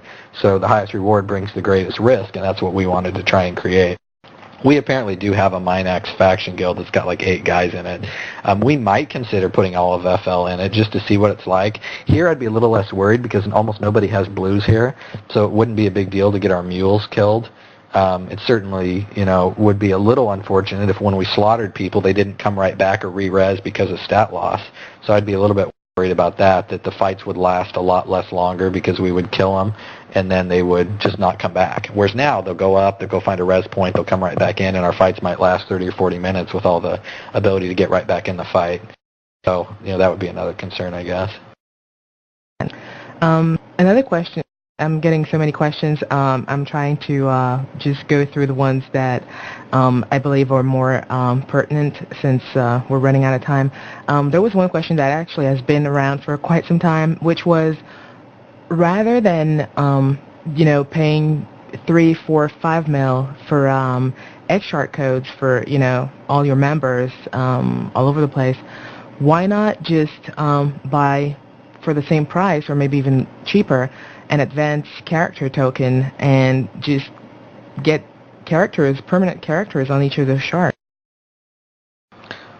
Well, I mean, for one, how would you get scrolled out at that price? All of us are 120 and everything we want to be in 25 stat scrolls, and the time it would take to macro or sit there and repeat over and over and over, the skills necessary to get 120 swords or 120. Whatever it is. Like if people take their golems and go to... See, I haven't had to ever build a character. OG's been my character since when I got out of beta. I haven't had to build characters ever because he's been done, and I built him the hard way naturally back in 97. But my understanding is people can take a golem, go to a gate, and just sit there macroing, beating on the golem with their little UO assist, or maybe they don't even have to use that. They just punch it, and as long as there's activity, they don't time out. So on every shard, for us to have to figure out how to spend all the money to buy all the scrolls and sit there and train up all their skills and build their magery and go out on boats, that we would be touring for like 10 years to get that done, to build characters on every shard, I would think. Now, if we were willing to take a little bit less of a character, which a lot of us have a lot of identity tied up into our characters, so if we were willing to take and have to re-get armor suits, I guess, and all of our... I mean, we have high-end armor, high-end jewelry, and to be able to do that on every single shard just seems logistically impossible. Plus, this is the other really big point, the tension between people wanting to go back and play on pack or go play on another shard would be so huge that I'm not sure I could keep the guild together to all be on one shard at one time. Meaning, people are like, oh, I'm busy on pack, or I'm busy on Baja, I'm on my character on Siege, and we're a team that needs to work in unison. The response times have to be, within 4 or 5 seconds from someone saying, hey, I need help in Distard. We need people there right then. And it wouldn't work to have to, get people to leave their spawn on another shard or leave Doom or whatever, I don't think. It would just hurt what we're all about, I think, to try and have multiple characters that are all playable. It's nice to only have one option, and wherever the guild goes, you go. Which makes a lot of sense. I kind of figured you would probably give an answer like that. But I know that Viceroy also has his famous question that he wants to ask you. Go ahead, Vice. Yes, I want to ask the question which I ask everybody in which we ever bring on your radio to interview, and that is the infamous question, would you be interested in playing on a pre-UR shard if they were to ever create one? And do you think your guild would be into something like that and, whatever else? Here's my only question because I don't remember all the terminology of all the different things. Did that include houses that were lootable? I'm not quite sure on that one, to be honest. But, other than that, would you, be interested in a per-UR shard? We would, if the point of pre-UAR is that the items and the armor and stuff like that don't matter as much. I know a lot of our people really hate like what's happening with archery right now, for example. So a lot of us would be more than happy to go play something like that. It would mean the entire game needs to move there though, because we need a huge player base to fight against. And so, if it was only like 10 people over there, we wouldn't. But if there were a lot of people, sure. And we don't care about the items. Our people are, really proud of the fact that they're skill-based and can win duels naked or whatever, and we'd prefer to not have things like archery, dominating and everybody's playing one. I do think that for me personally, and this is something when I went to a UO meetup, and it was great because I was signing autographs for the GMs at that because they'd all heard of me, and a lot of them I hadn't heard of, which is just so funny the way this game works. I was talking to them about if you would put house lootings back in where there was a opportunity to have all of your stuff stolen, that would do the most for me to enliven the game and get people back. Also, apparently, we just killed another 10 that tried to go into the star room, by the way. Pinocchio wanted me to mention that he did it. Anyway, house lootings were the best thing in the game. I mean, there was never an excitement level. I'd call my brother at work. I'd be working, and I'd call him, and I'd say, hey, we got to go home. Somebody just found a house looting. It would take like 3 hours to loot the thing, and there'd be massive posses of people coming to try and take you out. While you were doing the looting, they'd go and get all their friends to come, and it was just so fun. And if that would come back, I would do just about anything to be able to do it. I played a thief for about 3 years, and he was just a specialist. He robbed something like 600 houses by stealing people's keys. Oh, all right. Well, that's pretty interesting because I never looked at it from that aspect. I looked from it as more of an aspect of community and stuff like that because basically you had more role players, more good versus evil and stuff like that. In my opinion, I just didn't know if that appealed to you or not.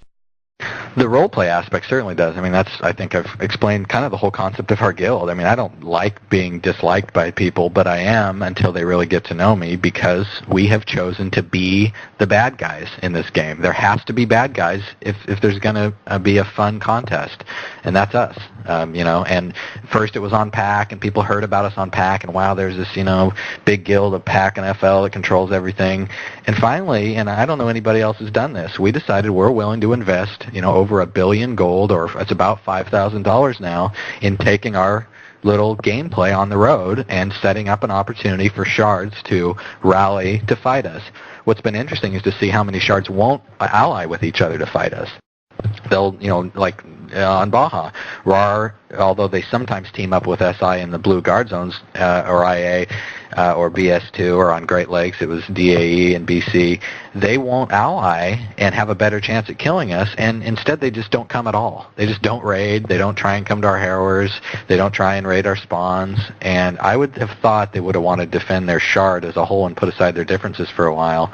I believe some shards probably would do that, but for whatever reason, that's just not really been the case here, and I think it's a good opportunity, though. On PAC, they learned that the blue guilds learned to get along, soothe their egos, figure out how to work together to fight us, and they were very successful at providing a massive challenge where every night you could count on 80 to 90 people on each side just slugging it out for hours, and it was the most fun time in the game that I think any of my guys have had. And you were mentioning the archers and whatnot, and I guess for the last few questions before our interview ends, how do you guys feel about the current state of PvP as a whole and the state of Felucca? Well, when we go places, we tend to liven it up a little bit. I am saddened by Feluca's, downfall, that the mass of the player base is in Trammel, and they don't seem to want the risk-reward. I mean, because I play it for PvP and adrenaline and fun and strategy and competition, not just to, make friends and get items, which I do make friends and get items. And I think what they would find is you can still have that friendship and community in Feluca as part of a guild, and you can have the fun and, adrenaline of PvP. I think that, I guess as long as everybody has somewhat of an equal opportunity to get items, it's okay if you have, nice items, nice armor. It provides another aspect to your skill set are you not only good at the technical side of player versus player, but you also are good at figuring out what item is going to work best and building a suit and having to do your research, which when you're in a large guild like FL, the R&D department is the best part because we have, 50 or 60 people all researching all the nuances of the game, and so everybody knows what all the greatest and latest stuff is.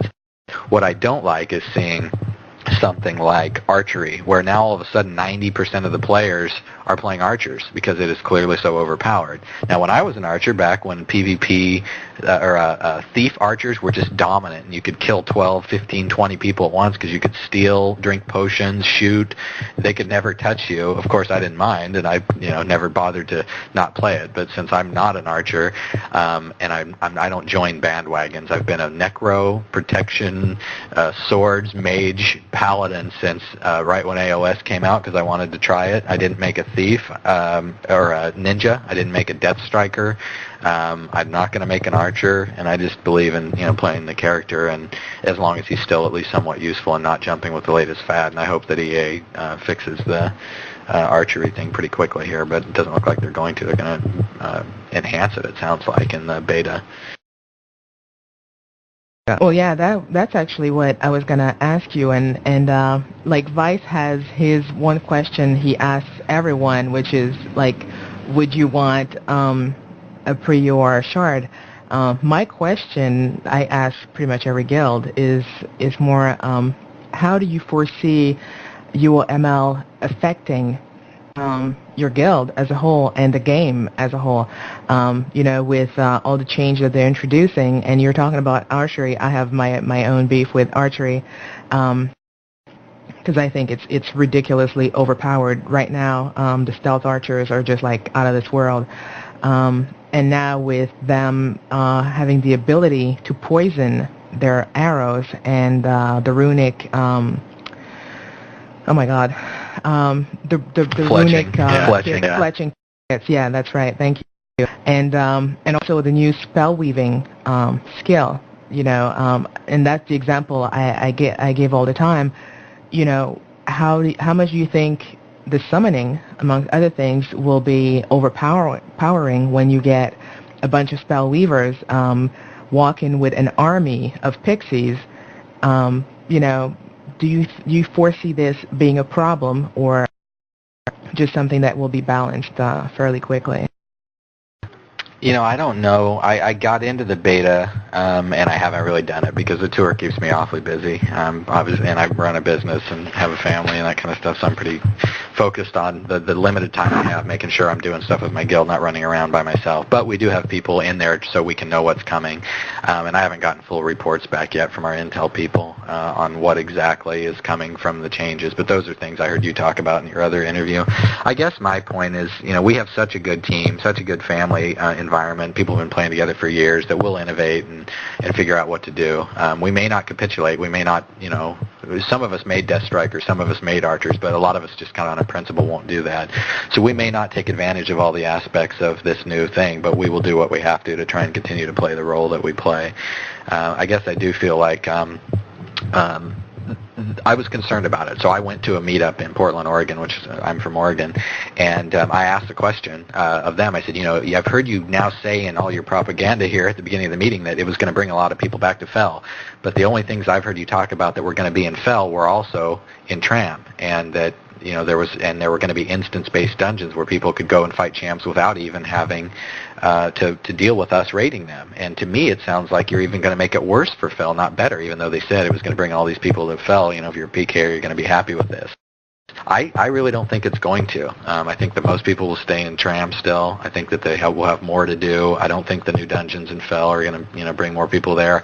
I hope I'm wrong. I hope it brings more people there. I have seen entire guilds. One I was in right before AOS came out, it just disbanded the day AOS came out entirely. No one ever came back. And so I went and joined FL. But it was a guild called RF, and they left because of the publish. And, I don't think that would ever happen to us because of our strength and our friendships and things. But, I guess we have to wait and see how it turns out. I just don't expect it to do very good things for Fell. It just doesn't seem like it's designed to help us. It seems like it's designed to compete with World of Warcraft more. I do like the idea that we'll put some elves in our guild and reveal these ridiculous stealth archers a lot more who just sit around and res kill and think that's somehow PvP. Okay, well, it's already 7, geez. I guess I will ask you the one last question that I also ask everyone, and this one would be, what do you see in the future for the Empire of the Fallen Lords? Do you have any great plans once you have conquered all of the the shards that are possible for you to conquer, with game mechanics being taken into consideration, lag and all of that. So what's the grand plan? I think we'll go back to Pac and settle back into our role of rulers of Pacific, fighting the resistance, trying to encourage the resistance on the side to make sure we don't get bored. And really, because I do miss that aspect. I miss the friendships and camaraderie that I had even with my enemies because we were all trying to make the game fun. And the tour has gotten a little bit nasty and bitter in some places because we haven't gotten time to know each other. So I look forward to, as we finish the tour, going back to Pac and sort of retiring in peace to defending our territories there. We may send skirmishes out, but we also will try and incent people to come to Pac. We might even pay to bring guilds to Pac on our own, just to fight us. People who thought they could from Lake or from let's say Lake Superior, Chesapeake. We might even help pay to bring them to us so they can see what it's like to fight in lag if they really think it's that big a deal. Some other people who were big in our guild, like Achiro and Drakus and Danny Ocean, and people who aren't with us. I'm hoping someday I'll be able to get some of them back. Drakus was our original founder and guild master and has gone through a number of personal challenges that have kept him out of the game. But Dusith, a wonderful guy, Cecil, I hope that we can continue, maybe even moving into another game if UOS goes away together. Because we've got a great friendship now for 3 or 4 years. Every day, many of us spend hours together, and I just look forward to continuing to, enjoy the community that we've got within our guild, and then also getting back to where we were at on PAC in terms of having a role to play and being able to work with the EMs and the other guilds to provide a good gameplay atmosphere that people enjoyed. Actually, that was going to be my last question, but I'm actually gonna sneak 2 in. I'm sorry, Viceroy's probably gonna decapitate me, but it's okay. I would like to know, because you're talking about maybe having people coming over to your shard, but they would be facing the same problem that you are, which is the insane lag.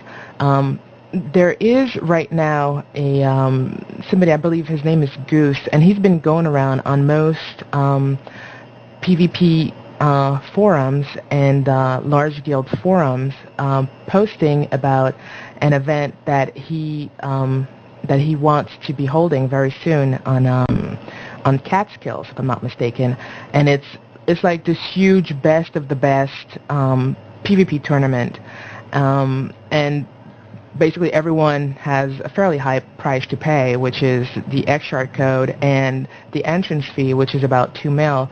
So we're talking on average about 5 to 5.5 mil per person, but the grand prize is 100 mil. Would this be something you might consider, instead of maybe having these people come to your shard, just select one shard that is more central to everybody and basically have everyone that wants to have a big brawl basically fight to conquer Felucca and may the best man win kind of thing.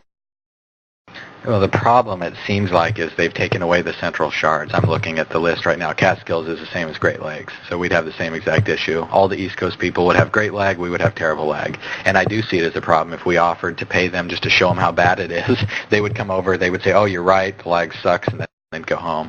So Catskills is not a central shard. There is no central shard. They took away the ones that were in the Midwest, and so unfortunately that wouldn't do it. I mean, we could send people there to go in the tournament. Maybe we have some people who even live over there who could be our representatives. But that is basically East Coast wanting West Coast to come play in a disadvantage, and that's why I don't tell people come to our shard.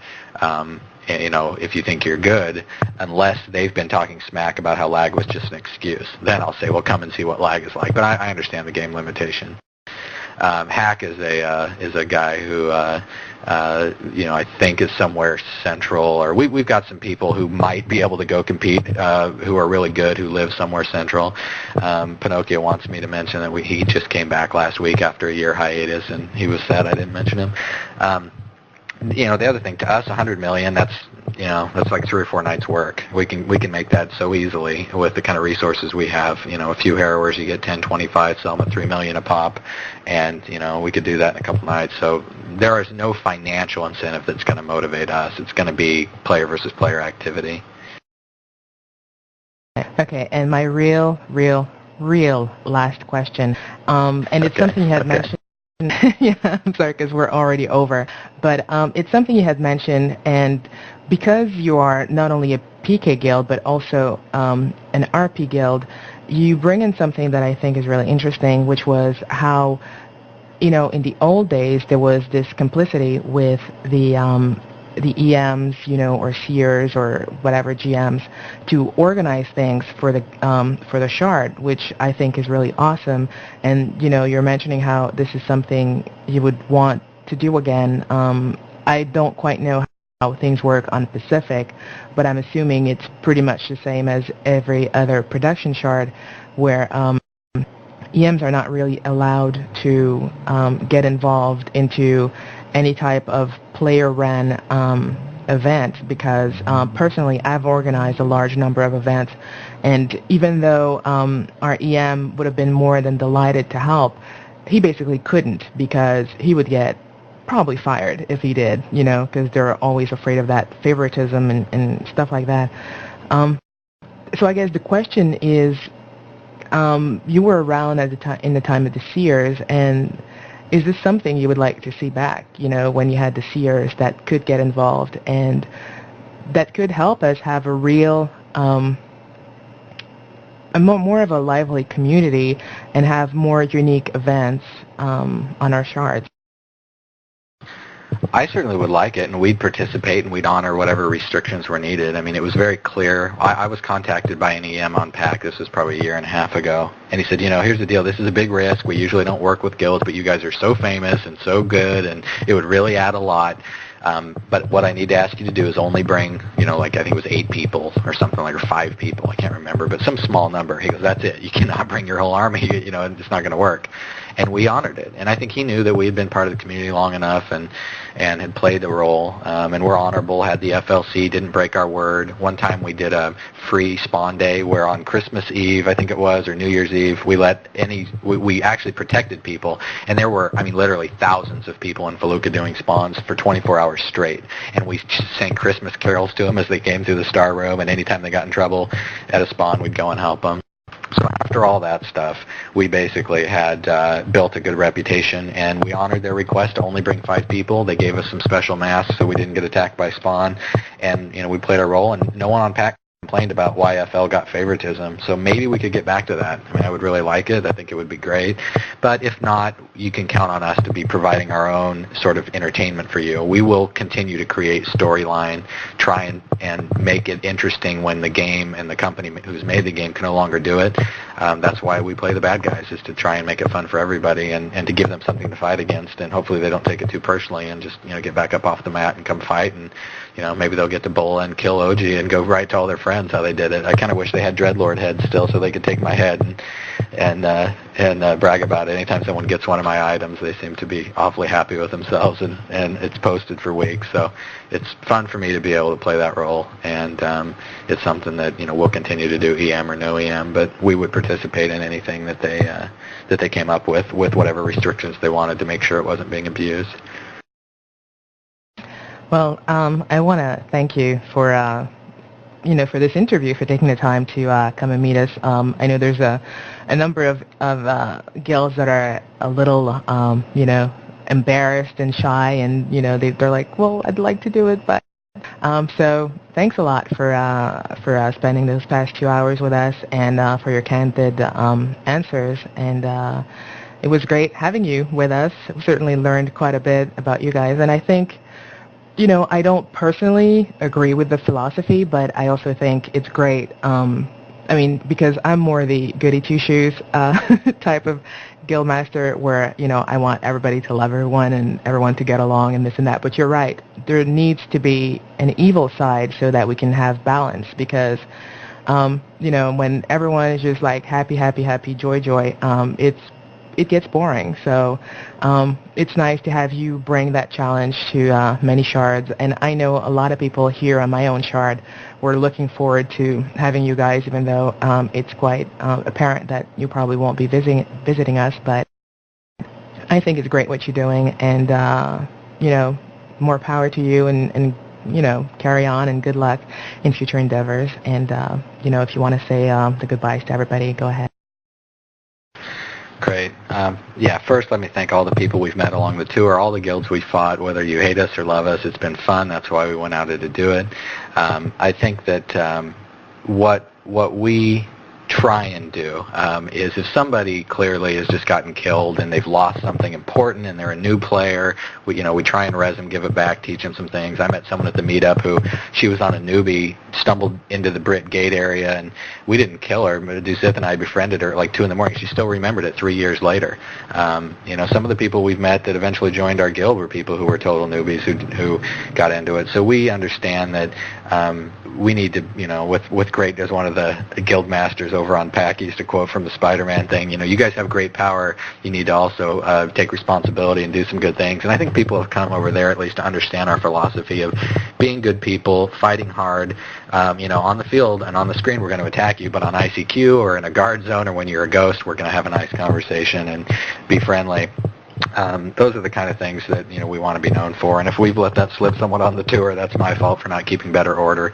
We try and keep a good, friendly family atmosphere in the guild, and we're not too nice on screen, but I try and control the trash talk and those sort of things, so we just get to the point where it's a fight and it's not personal. And I myself have lately especially been guilty of breaking that rule, and I need to work on that. But I also want to thank UORadio.com. It's a great service. I really admire the initiative you guys have put together to do this. I think it certainly makes it interesting for people to hear the voice of the players that they've come to know in game or read about on the boards, and it certainly provides a lot more dialogue and interaction. They're reminding me I need to thank my dog OG, who my character's named after, my blue Weimaraner, who I'll put a picture on the EFL website. He's my little pride and joy, and he's who the character's named after. It's a Japanese word meaning prince. And see if I've got any final shout-outs. I guess that's about it. I'm looking forward to getting back and seeing if SI will come do something, or BS2 or RAR or someone else, or deciding whether I got to count up my tokens and take our ball and go to the next shard. Alrighty. Well, thanks again for joining us. I also want to thank I'm sorry, there goes my English again. I want to thank everybody that joined us in IRC, even though there were a few fairly heated debates going on there for a while. Thanks to everybody that sent us ICQs. Some of you asked me some questions, and if I have not read your question during the interview, it's because it had already been answered at one point or another. So it's not that I was just ignoring your questions. It was really because it had already been covered. And also, I do not read flames. So if you guys want to flame, there are plenty of room on all the forums, and I'm not encouraging you to flame on Stratix because they're pretty strict there. But on all the other guild forums, there's plenty of place to flame there. So please, for all interviews, we try to keep it fairly clean. So, yes, OG. If people want to get a hold of me, they can always ICQ me and ask me whatever questions or taunt me or anything else. Eric's reminding me to thank my wife for letting me play this game as much as I do, so thanks, honey. But the ICQ number for me is 414-8749. And people are welcome to ICQ me with any question they want of any kind. I do answer my ICQs, which is apparently something unusual. Be happy to chat with people if they have additional questions or want to taunt me or beat on me. Some of my best friends have been people who hated the concept of my character or our guild and eventually got to know me as a person. So they can do that. And I will post on Stratix right now the screenshot from 3:43 p.m. with me on the island just for SI's benefit. Eric says hi to Pip and Bear Lore, who was the protector we killed this morning. Alrighty. So you can, everybody can follow the saga of SI and EFL and BSU and Insane Asylum, who felt that they were not recognized enough during this interview today. But those poor guys, they're awesome. They're awesome. I said they were awesome. They're the best. They fight every time. They don't go to guards. I gave them the props. I think they just missed it, maybe. Yeah, I told them that you had commented on them, but they were like, but. So, anyways, we're looking forward to having more guilds on our weekly interviews, and don't forget, we will be starting to have interviews twice a week, which is on Fridays and Sundays, in both cases from 5 p.m. to 7 p.m. And this Friday, we will be interviewing the Elven. Oh my God, I'm sorry. The Elven League of Virtue. My God, I'm so sorry. I'm getting old and senile. From Europa, and so do not miss this and be with us on next Friday at 5 p.m. Eastern. So thanks again, OG. Thanks again to everybody that joined us, and this is it for us today. So good night, everybody. Night. Thanks.